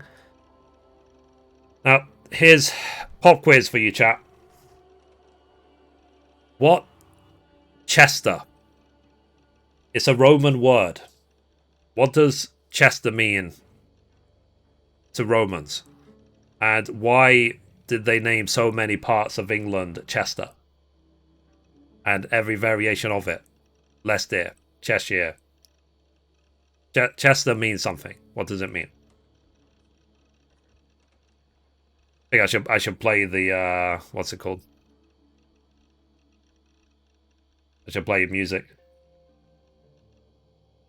Maybe a person hit history. Yeah, it could be.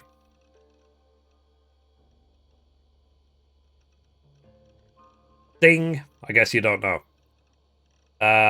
Ideal? No.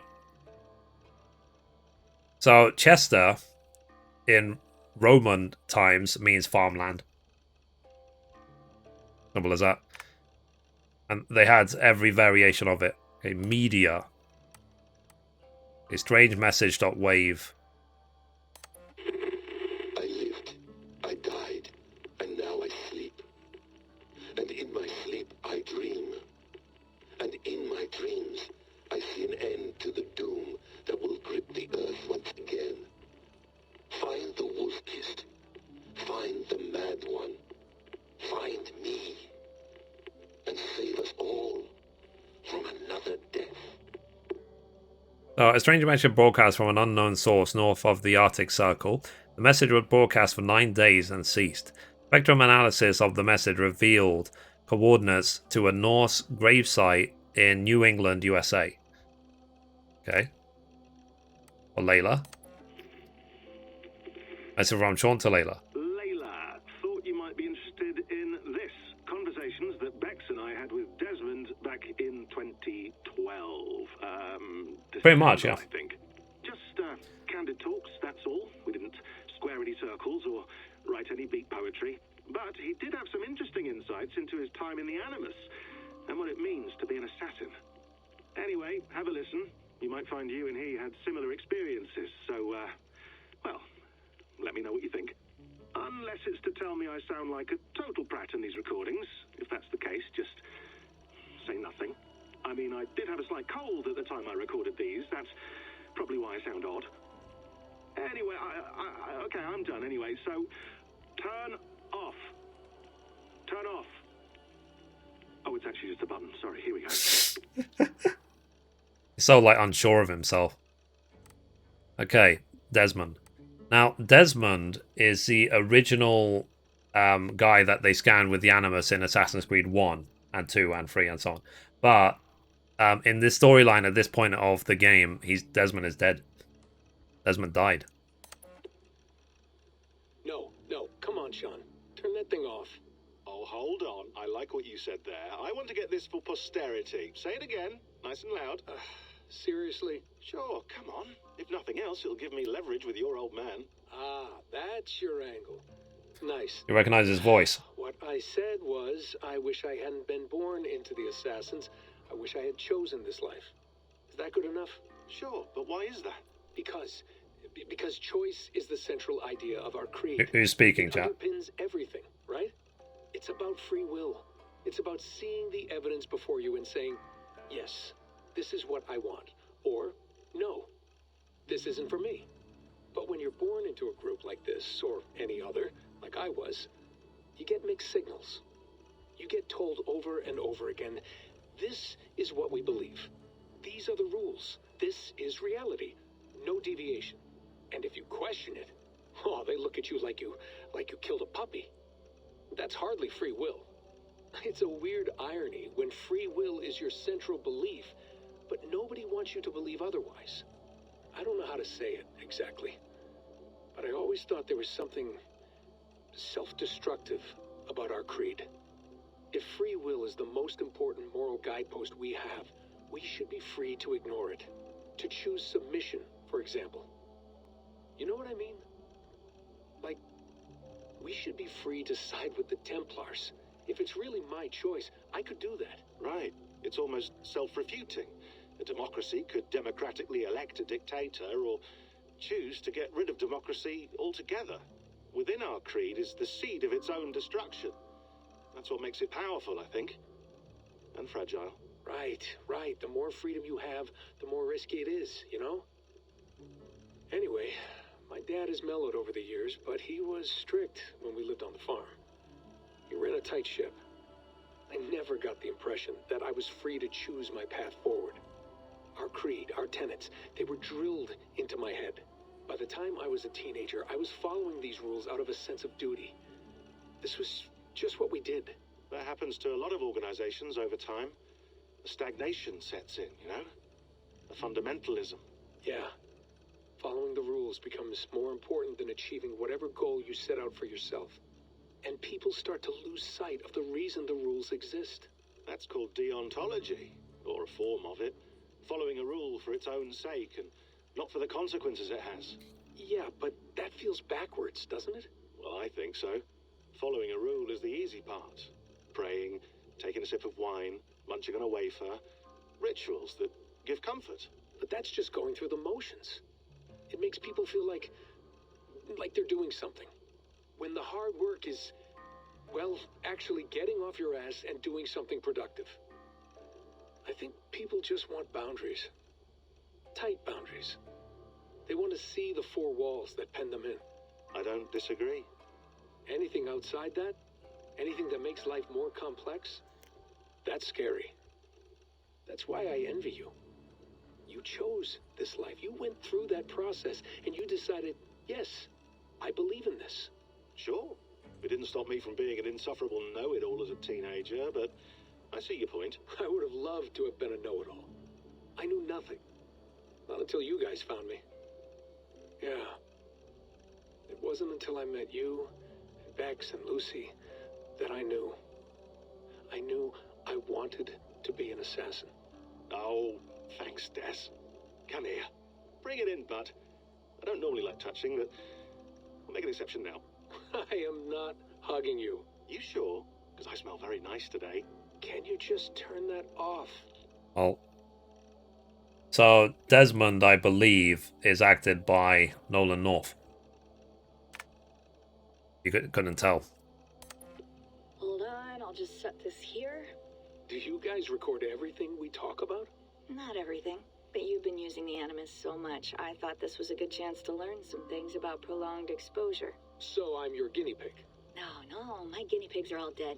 The Animus was too much for them to handle. Cute. Can I ask you about the bleeding effect? Any recent flashes? Any memories resurfacing? Yeah, the usual things. Ghost images of Altair and Ezio a few times a day. Nothing Welcome back, intrusive, James. just brief moments. They pass quickly, almost without me noticing. Like a figure in the corner of my eye. Or remembering a dream from the night before. I did have one extended hallucination a few days ago. It was Ezio. He was older, around the time he left Cappadocia. He was standing on the deck of a ship, alone. And through him, I could feel an intense regret or guilt. And the bottle chops. Ah, fair It enough. felt to me like he'd had a loss of faith in himself, in the Creed, like he couldn't keep it up, couldn't stay true to his ideals. And as I watched him, Yeah, it is, yeah. I thought, is this the moment he decided he was done being an assassin? It felt like it. Who was the voice actor of Desmond, These James? have been brief, lasting just a few seconds. Broccoli and cheese sauce? Nice.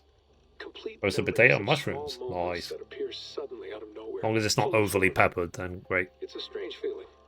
Because sometimes I have, like, mushroom sauce and there's so much pepper, I'm like, bleh. Though I hear his voice more often than I see him, I'm sure that will change. Oh, yeah, and yesterday, just before bed, I had a memory of being on a beach in the Caribbean with a bunch of sailors. Or maybe they were pirates. I don't know. No idea. Huh. We'll look into that. And how do you feel in general? In general? Well, I feel older, for one. Much older. And it's strangely comforting. I'm collecting the memories and skills and thoughts of so many people. I feel like I've lived a few hundred years or more. Is it possible that if I do this for too long, it'll push my own memories aside? Lunch. That I'll Ah, be fair everyone enough. But myself after a while? It's possible. It's not enough, yeah, It's called exactly, yeah. identity substitution. It's happened before, but it's rare. And someone with your background shouldn't need to worry. My background? You mean someone with my genes? My abilities? You have Isu DNA, and that lets you see things and do things and Oh, nice. withstand traumas that other people can't. And I can suffer in ways that others can't. That's not something to be proud of. You mean the apple? Yeah, it has a pull, Bex. It tugs at my brain. It talks to me. Huh. Teases me. Drives me mad. And what I did to Lucy. God damn it. Nothing is worth the damage I did. The pain I caused. I know. But you're special. That's the point. I'm not special. Sorry. I'm lucky. That's all. Mess that one up. We're assassins. It's our creed that makes us different, not our genes, not our blood. Anyone can join us. That's true. But let's leave that aside for a second. What I want to know is, have you ever had any Isu memories resurface? Isu memories? I don't think so. I can't even begin to imagine what that would feel like. I think you'd know if you did. Maybe one day. We might be able to induce something. Jesus, let's fix the world first, okay? Before we start digging up my ancient ancestors. Deal. With my luck, I'll be related to some third-rate Isu like Sisyphus or something. Way to aim high, buddy. Yeah. Hey, you gotta. I mean, what happened is, basically, is I set sail towards England. And then now I'm controlling Layla. And then I can access her files. I'm like perusing everything she has, just in case there's something in this I need to read. But Rebecca, before we meet at the site, I want you to see these. Last week I reviewed the logs from my time with Bayek and came across some old notes. Bayek being the main assassin from Assassin's Creed Origins.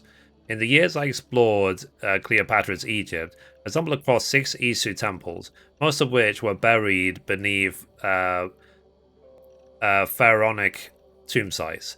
Each temple contained an Isu message, clearly meant for one with the ability to read genetic memories.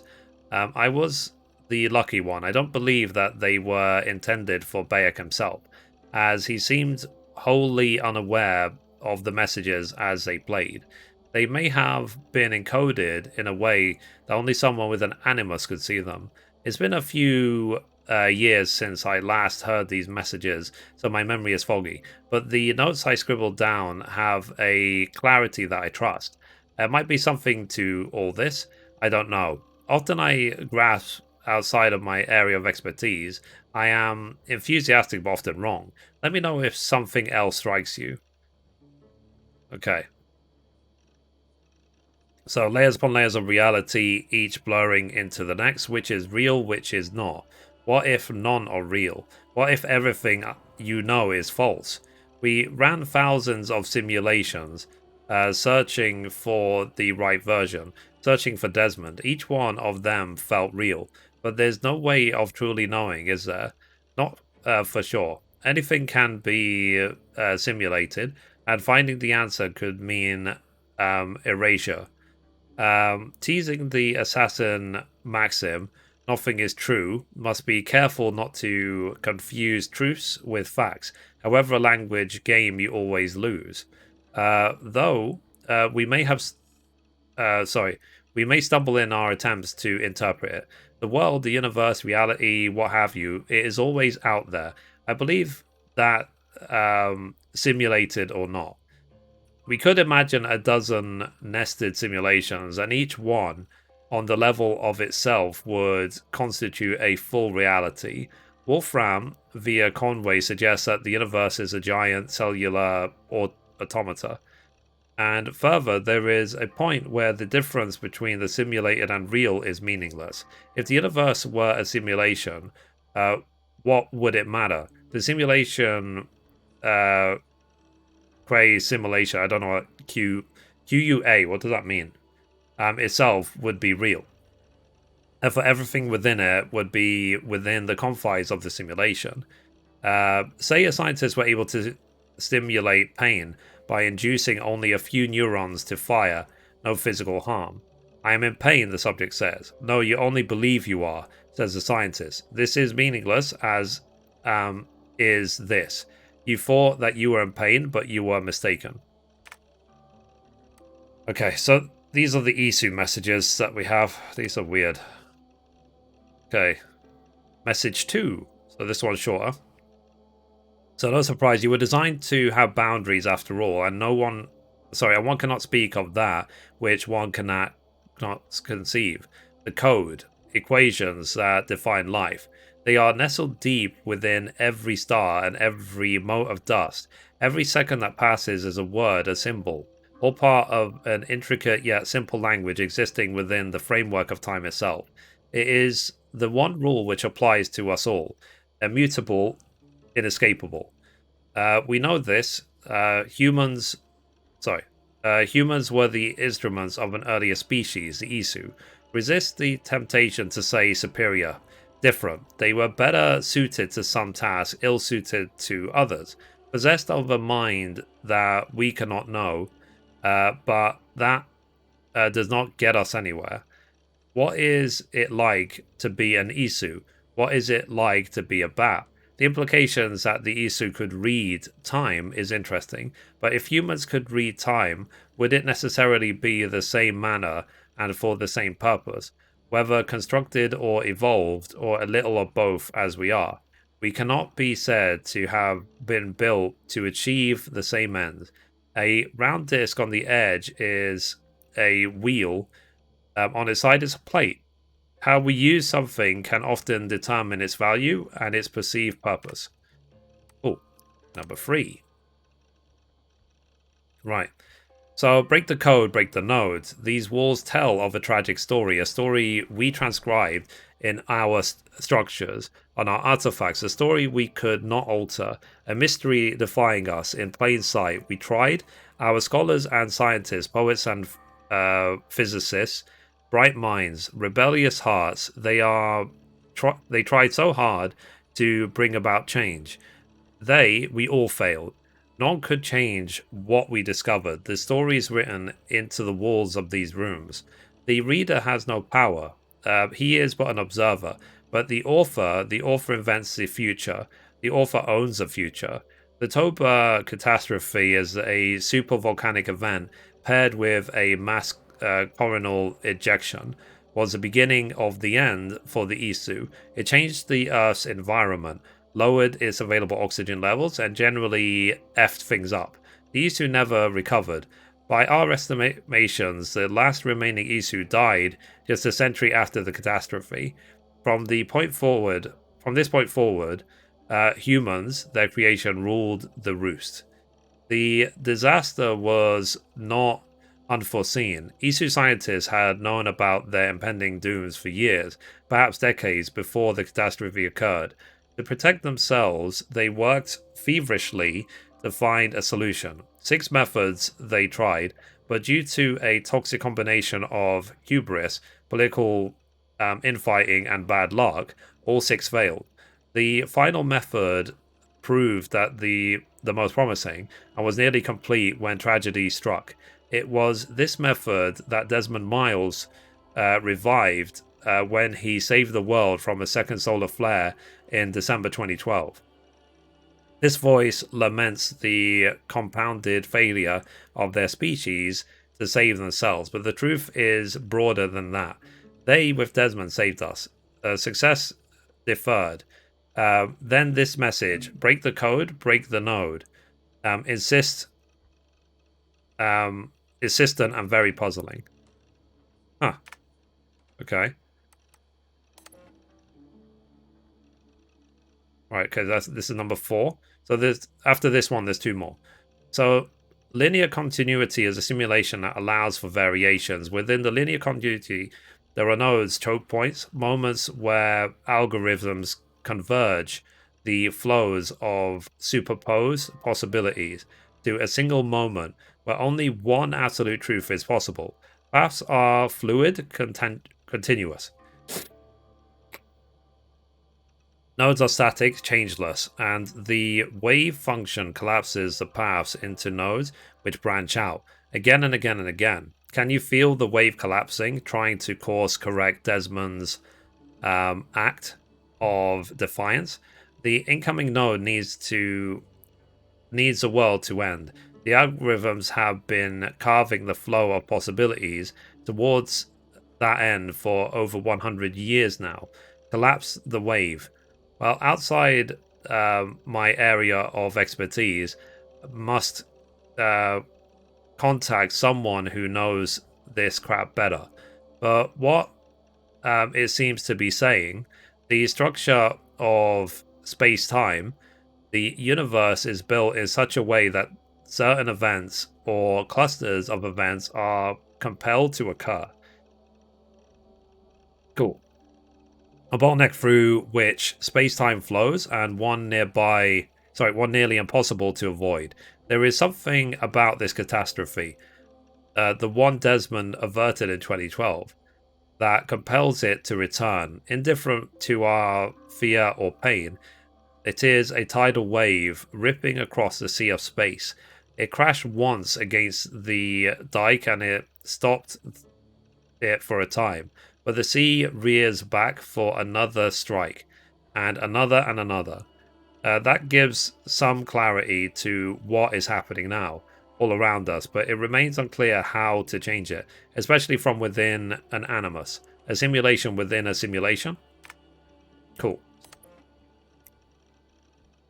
So, reality is a mathematical model which gets solved over and over again by the observer. Your thoughts are computations, and they render this world for you to call your own. Not for all processors are alike. Different brains produce different realities. The variations go from the subtle to the drastic. Your mind defies how much you can taste, how much you can feel, how much you can understand. Perception defines perceptive. Defines perceptive. I feel like that's wrong. We designed you and made sure to engineer your senses to so that you could perceive just what you needed to. Perception defines perceptive. That is weird. I'm remembering that just because maybe there is something in this. Neither more nor less. There are parts of time we preferred you to remain blind. It was a necessity. If we could suddenly see time, that would not guarantee the same perception the Isu possessed. Let us speak of time as an entity.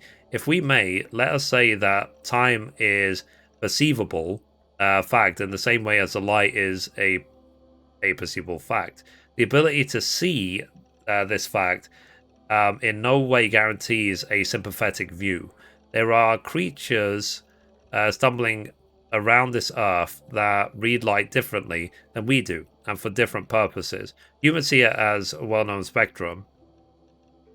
Okay, so this sense of color is confined to the 3 cones that we possess, yet nocturnal creatures see a different scope for a different purpose. Night stalking, hunting, lurking.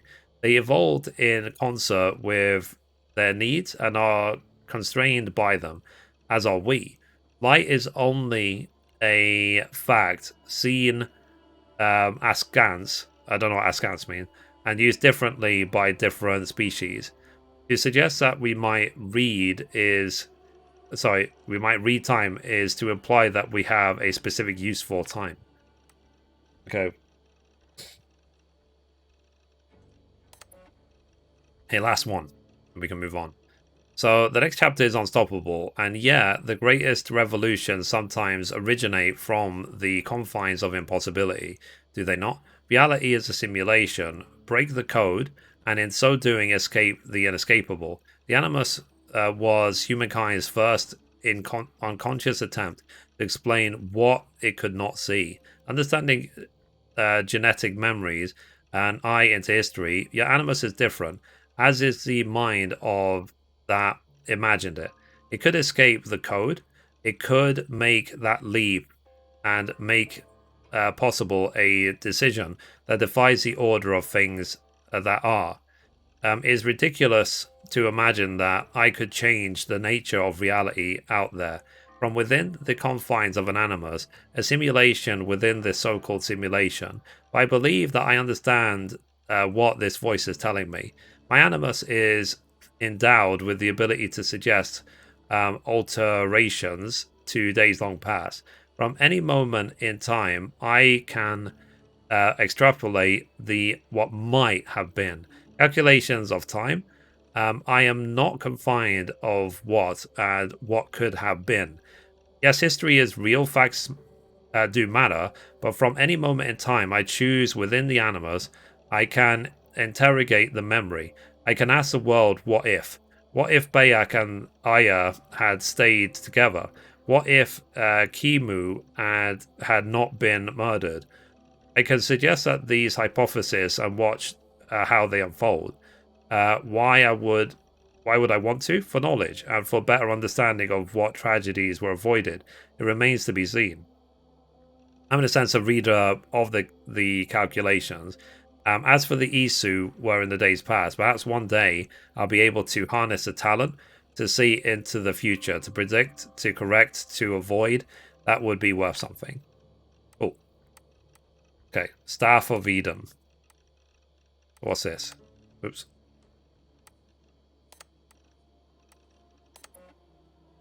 Okay, so this is a Staff of Eden, apparently. So acquired from the Eagle Bearer Cassandra in 2018. So Cassandra was the main girl in Odyssey. The Pursue Manufacturer date.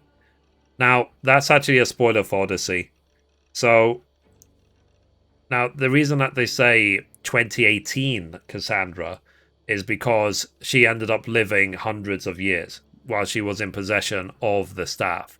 The section she gave the staff up, she died. But it kept her alive for hundreds and hundreds and hundreds of years.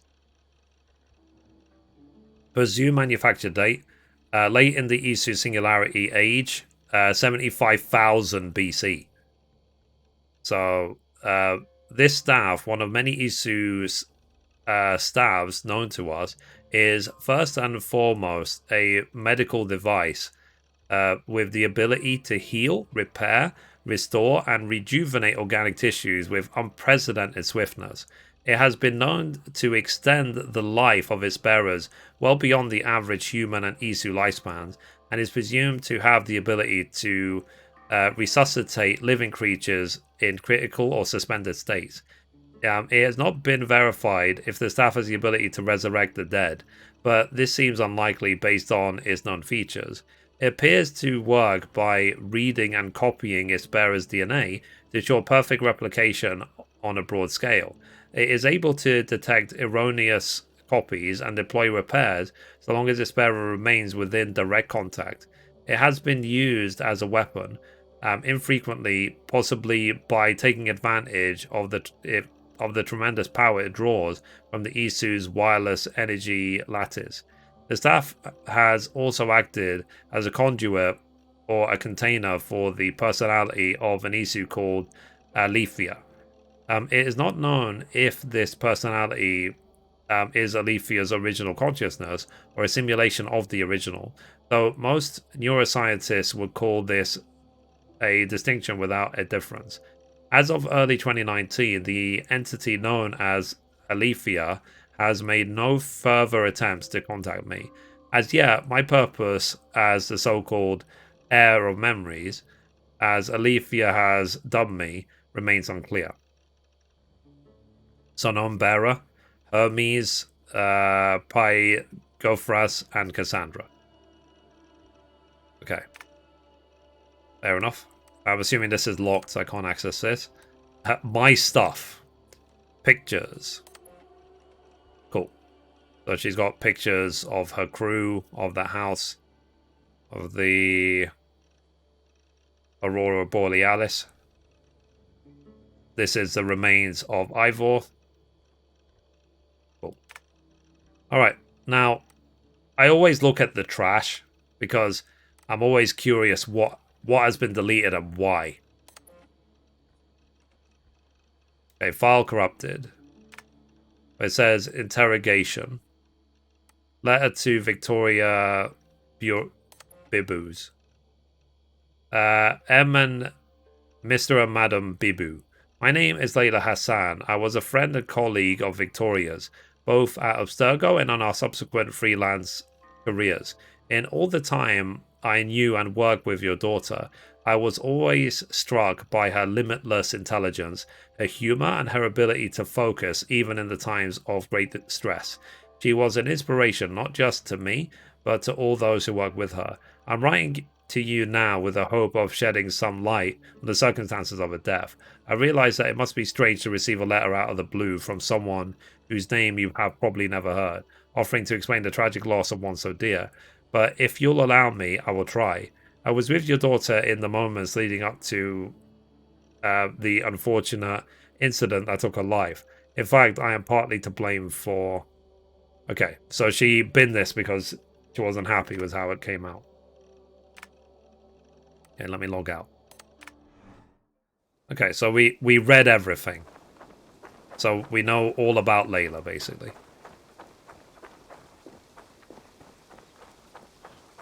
Okay. Someone's got mail. An invitation to a fair in Concord. Bring your best crop and you may win a prize. Fair enough. Okay. Probably bought this in a coffee shop somewhere in Concord. Fair enough.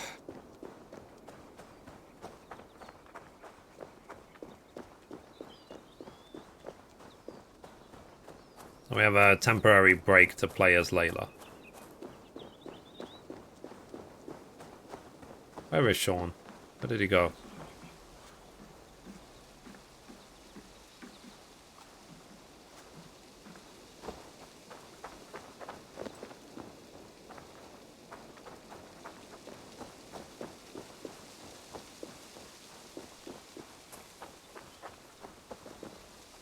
Okay.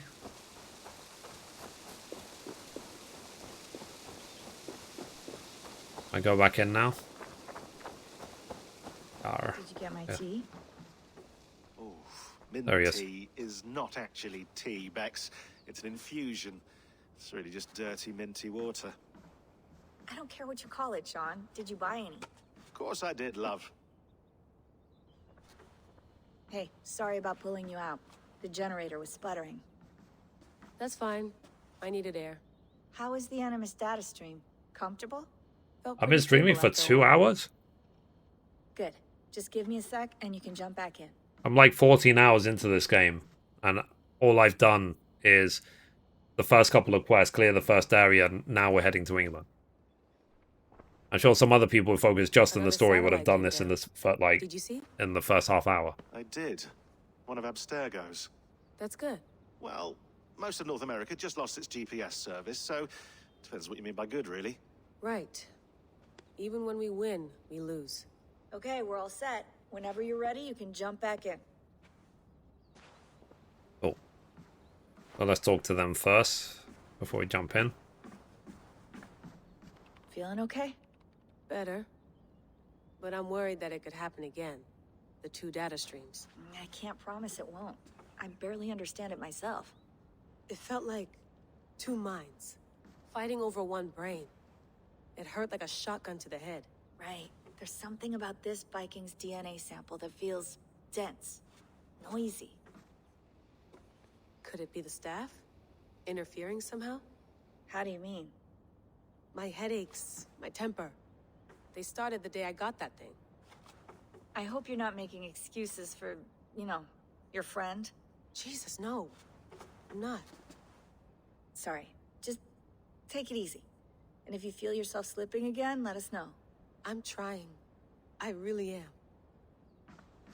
Awesome. Alright, can I talk to this idiot? You gonna put this in the fridge, Sean? Of course. In half a minute. Remember, tomatoes go on the counter, not the fridge. I don't know. Please enjoy your stay. Remember, all the garbage must be packed out, and please water the plants once a day. Yeah, I won't remember that. Fair enough. That's quite nice. Soothing. So there's no point using the laptop, is there? Because I've already read everything. I already read everything. I was thorough with my work. I went through hell to bring you here. It had better be worth it. Hello, Layla. Sean, what do you make of the grave out there? Well, it overturns a few hundred years of scholarship about the first Europeans to set foot in North America. Apart from that, it's just a bunch of muddy bones, isn't it? Fair enough. Can we talk about this thing on my neck for a second? Ah, the mood stabilizer. Yes. It's not harmful, is it? I mean, I feel good, but I want to make sure there's no side effects. There shouldn't be. It's only blocking outside signals, a passive effect. So the staff doesn't, you know, mess with you. Fair enough. Sean, what happened last year, I had no control over that. I tried to resist. I understand. And your old team, maybe they don't. But we've seen that sort of thing before. Still, if you want to work with us and get to the bottom of why the world is about to end for the second time in 8 years, then you wear that thing until we say otherwise. William's orders. I know. It's not a problem. It's just a few more weeks, yeah? Just until we figure this out. You're right. I know you're right. Sean has been busy.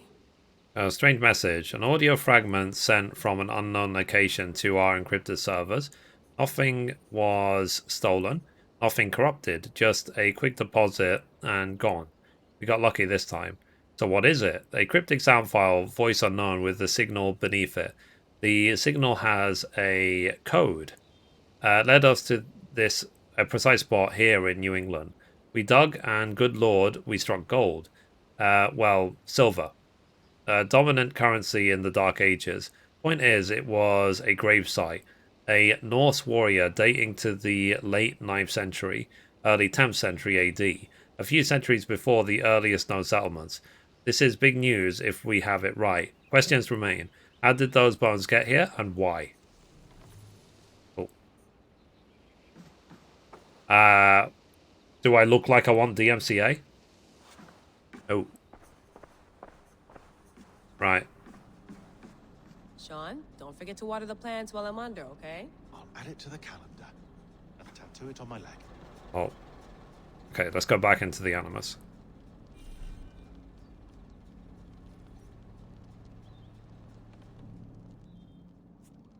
All right, time to go.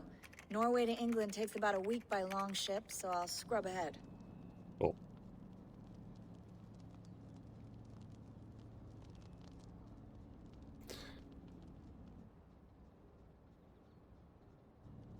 Layla? Uh-oh. You okay? Sorry. Can you play the message again? We have the transcript. If you're looking for something, I can No, go and... I want to hear it. Okay. I don't mean to be cryptic. It's just... that message led us here. To this place. To a Norse grave in North America. So those bones out there are the only lead we have. Our only chance at fixing this planet before it's too late. Here it is. I lived, I died, and now I sleep. And in my sleep I dream. And in my dreams, I see an end to the doom that will grip the earth once again. Find the wolf-kissed. Find the mad one. Find me. And save us all from another death. Unsettling, that is. That pulse in the So message. who's the mad one, I Are you wonder? sure it's just coordinates? Nothing else? Nothing I can find. Okay, I'm ready. Here we go. I love the Assassin's Creed games. I always have.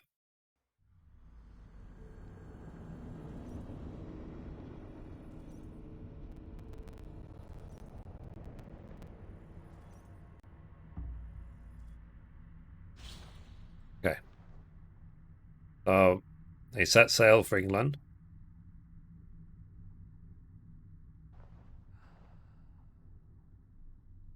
Which apparently took them a week.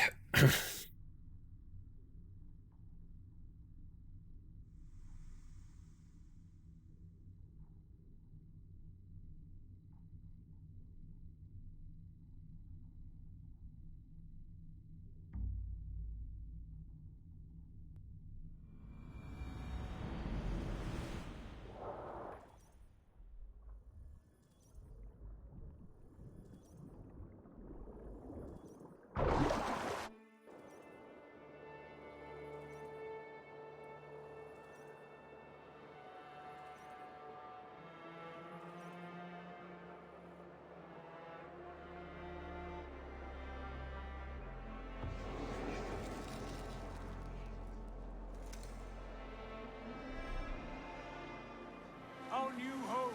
Not a patch on Norway, but we'll make this land our own soon enough. I'm glad to see any land at all. And will be happy to have my feet on solid ground again. We must not rush our landing. All you see here is Saxon territory. The Kingdom of Mercia, largely unpacified. There will be eyes watching us from the trees, with bows drawn and traps set. We must be wary. Randvi, dig in your oars, all standing. Have you spotted something? Not yet. But let us go ahead to clear the path of any dangers. Then follow our lead when the sun brushes the horizon. Understood. May Thor bless you all on your way. We will see you soon. Sail on. Yes! I'm ready for whatever these green-thumbed fairy folk have to throw at us. Sigurd, do the sons of Ragnar know that we're coming? They do not, but they will not scoff at our visit. Of the 4 kingdoms in England, the sons of Ragnar have settled only one. The rest is ripe for the taking. Do we mean to join their army? No, no. We will speak with them, get the lay of the land, and carve this country into as many pieces as we see fit. Look ahead there! Is that what passes for a town? Plain brick in a single rune to their timid god? That rune is called a root, Dag. The cross upon which their god was sacrificed. It sits atop a monastery, a place of worship. That cross killed their Christ, and now they display it in worship? Bizarre. We carve idols of our gods and make wishes before them. Like our sacrifices to Odin the One-Eyed. But we do not worship the wolf that kills him. That is the difference.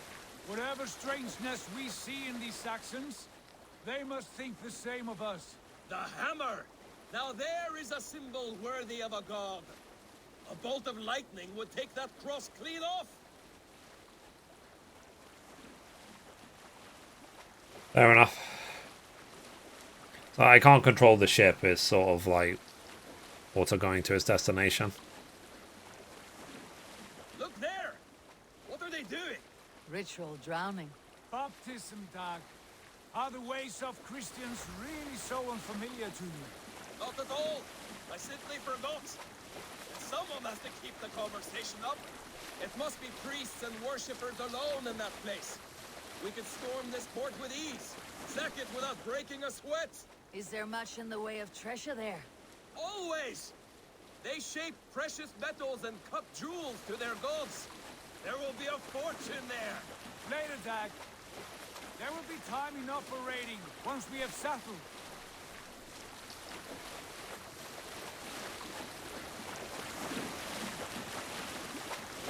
Come to, stop the boats. Pull up over there. The way forward is blocked by a chain spanning the river. We must remove it before passing on. A chain? Can we cut through it? It's too thick for access. But there must be a way to release it, somewhere in that camp. I will go. And I will be right behind you. No, Dad. You stay here. Should trouble come our way, I want you defending the ship. A good idea. Send out the arrow and keep your sharpest axe at hand, huh? Something like that. Okay, so I've got another 2 skill points.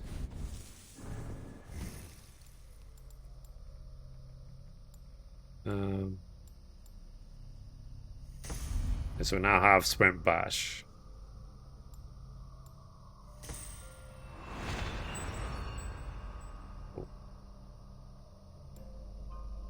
Alrighty.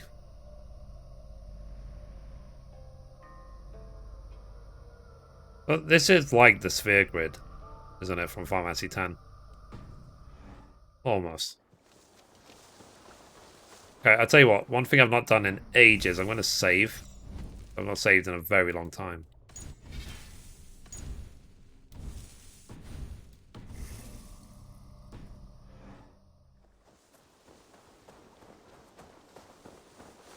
Okay, so I can see myself streaming for another, like, I don't know, 20 minutes.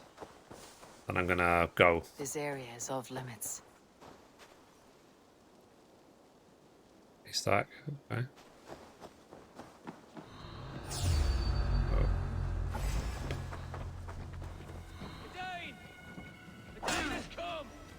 Remain steadfast.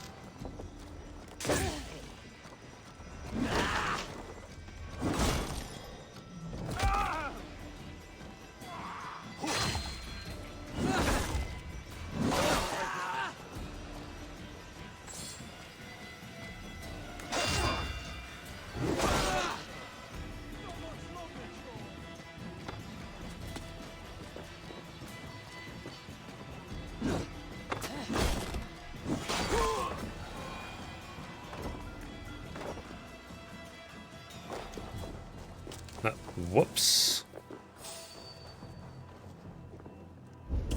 I slipped. Hydrate? Okay, let me hydrate. Good idea.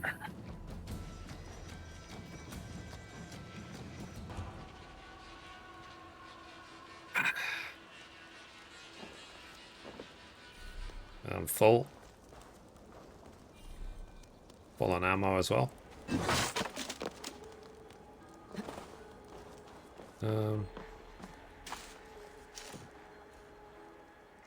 Got a doll.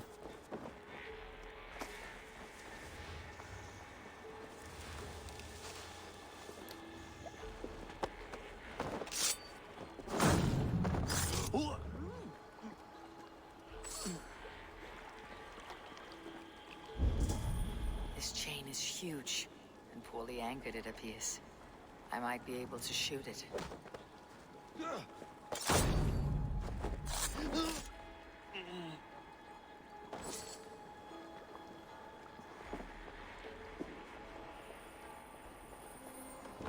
Chest. Good supplies.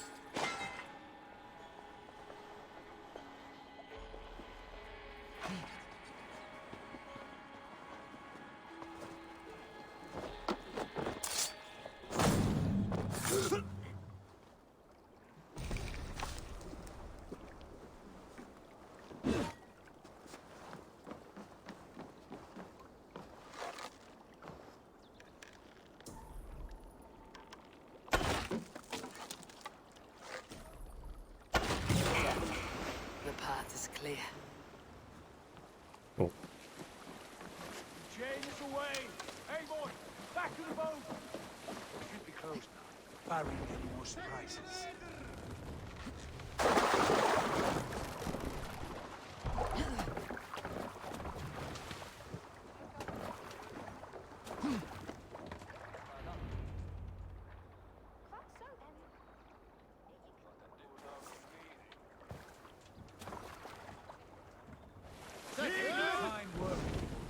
I say we go back, Sigurd. Give those dogs a good knock around and take whatever treasures they had. Easy pickings. Not today, Dag. We press on until we reach our goal. We cannot afford another surprise. Now be on your guard.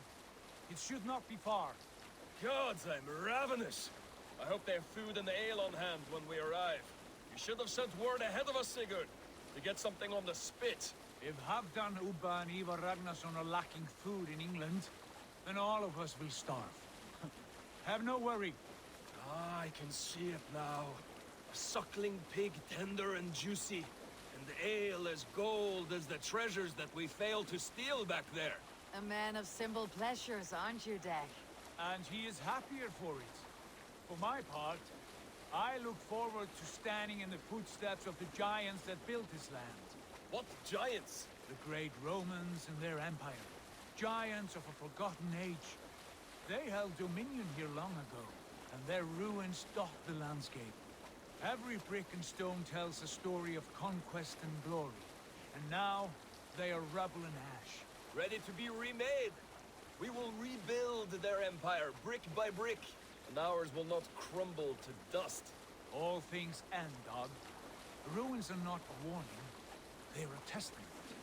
Look there, just ahead, where the sons of Ragnar make their camp. At last, to find our feet on steady ground. Sigurd, hold back. Something isn't right. Good eye. There's too little movement for an army. Only tents and a few men. Not the army we hope to find? No. Let us get a closer look.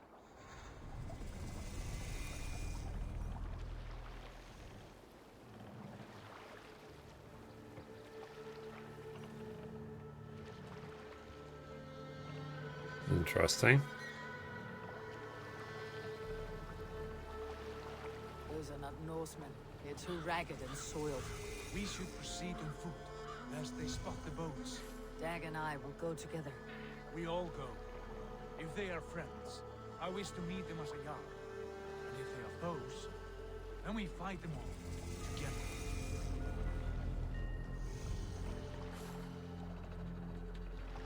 Interesting.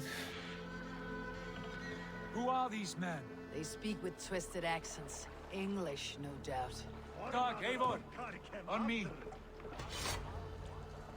Okay. So guys, what do you think so far of the game? I think it's awesome.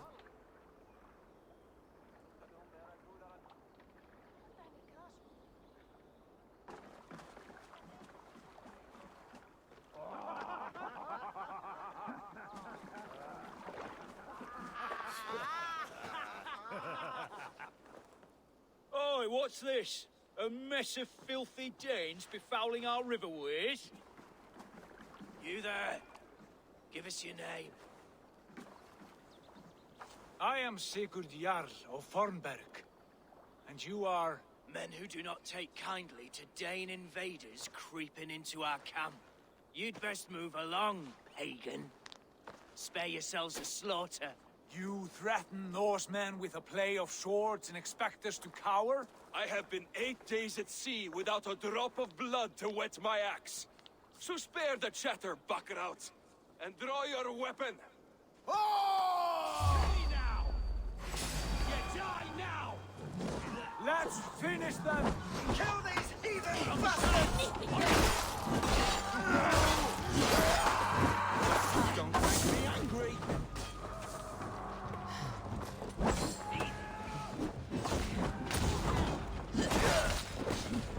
Maybe I had a bit too much fun with the swipe.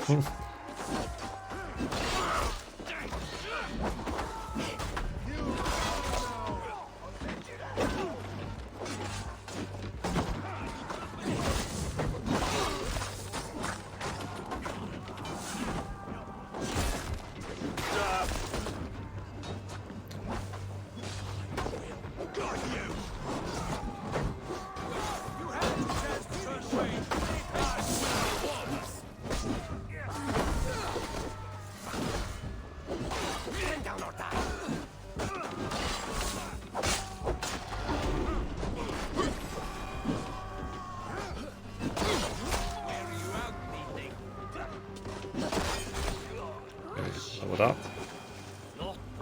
Have a look around, all of you. I want no more surprises. Right. I will check the longhouse. Okay. So let me keep leveling up.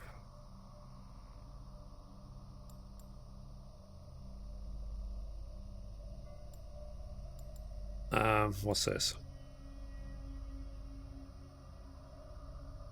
Okay, and then what's this?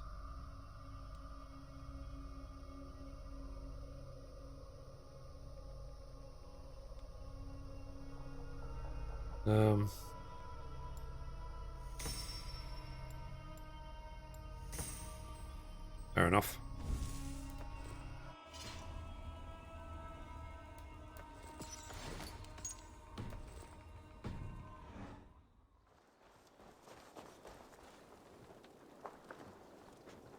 And I've got chain assassination. That's cool. These folks know nothing of tending to their weapons. Careless fools. Are you pretty?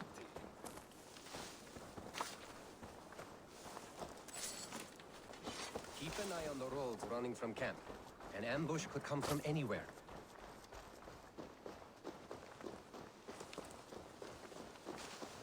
Okay, so let's see what's in this longhouse.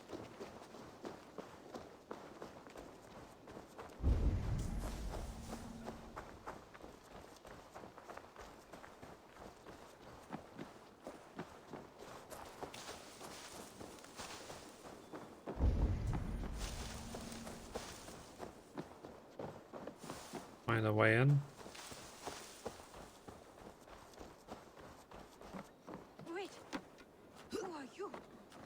Are you with those brigands as well? Sigurd, Dag, in here.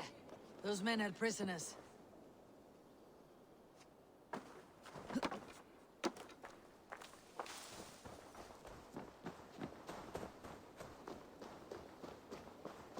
How do I get into this building?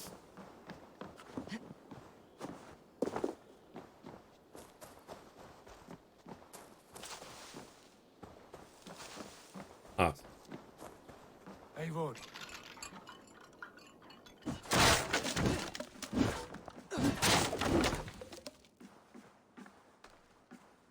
You there! Cutscene. Untie us! Let us walk and we will not hurt you! Quite bold in those bindings. I like your spirit. We are very agreeable people, I promise. You need not kill us. Peace, friend. We have no need or wish to hurt you. What are your names? Yenli. I'm a merchant, not a bandit like those others. And this is Rowan. Rowan, that's right. I'm a stable hand, that's all. I keep horses and, well, I did, till those brigands sold them off. They meant to sell us next, as slaves to the nearest bidder. But I raked their eyes out before I let that happen. And how did you find yourselves here? We came to trade with the Sons of Ragnar, at Halfdan Jarl's asking. But they were gone when we arrived. Unbind them.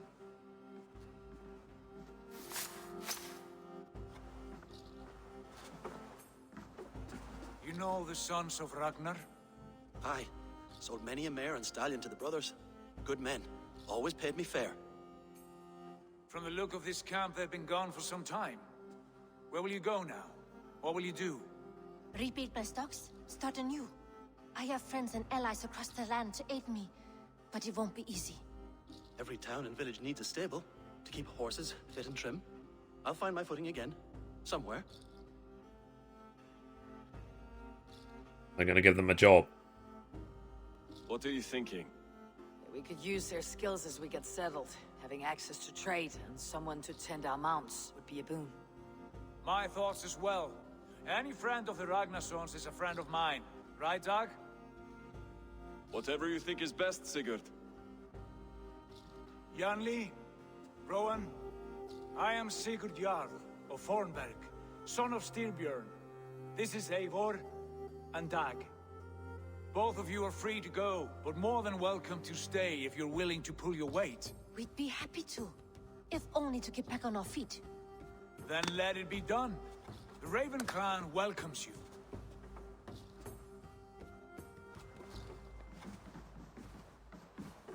From strangers into friends into family. Uh-oh. The others have arrived. Come. Okay. I guess we're going to establish our settlement. Honored family, friends, welcome to your new home. Hey Vapor, how you doing? I just now arrived in England, in Valhalla. After 14 hours of gameplay.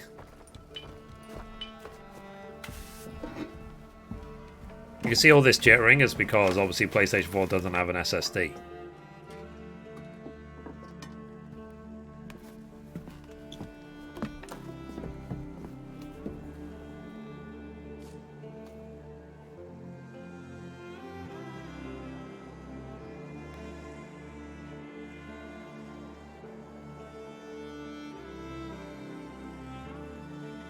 One SSD of mine. Oh, nice. I'll just wait till PS5.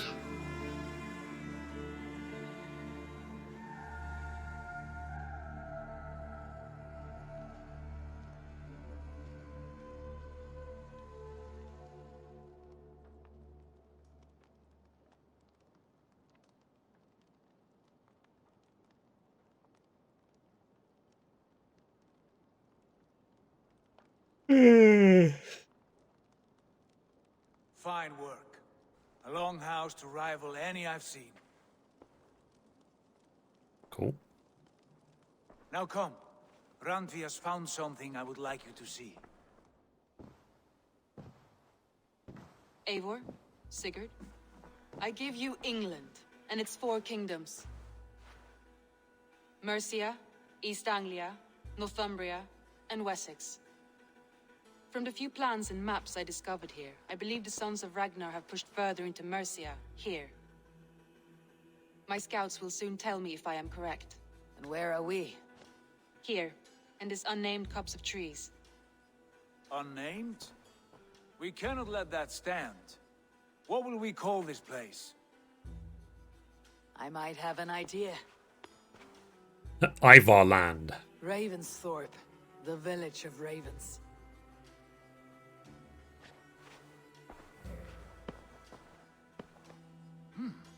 I like it. The poet in you sings once again. I need over 10k to get to 45, but tomorrow we'll get a new quest line. Yeah, hopefully you'll get it A quickly. name is only a beginning. If we want renown, we must build, expand. Agreed. We should begin with a forge. Can you help Gunnar get working again? We'll need cargo, supplies. For that our neighbors will provide, whether they wish to or not. Scarcely arrived, and now we must raid. We cannot master this land merely by asking. I'll go and speak with Gunnar now. Fair enough. Good work, my dear. And what That's else have you unwelcome. Short notes, mostly. Scraps of plans, old letters, a few runestone messages. It took some time to decipher the mess and piece it all back. Okay. So, guys, I feel like this is a good time to stop, to be perfectly honest. So, we did a lot. You know, I'm happy with how much we've done.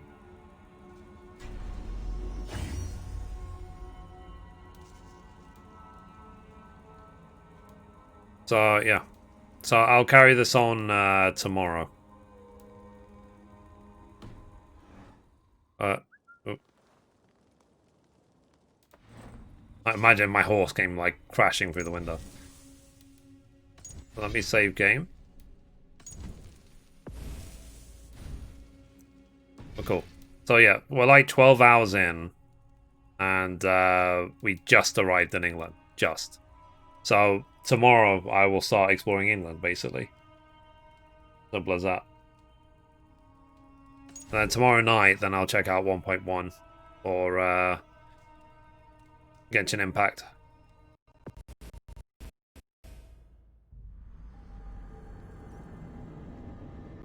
But yeah, like I said, the game is opening up slowly. I'm having a lot of fun playing it. It's very, very fun. So yeah. So chat, thank you for everything as always. And what, like I said, 1.1 tomorrow in Genshin. Basically, I think that's the only two games I'm going to play. It's either going to be this game or Genshin. I don't have any other plans right now. Okay, turn off, turn up. Alrighty.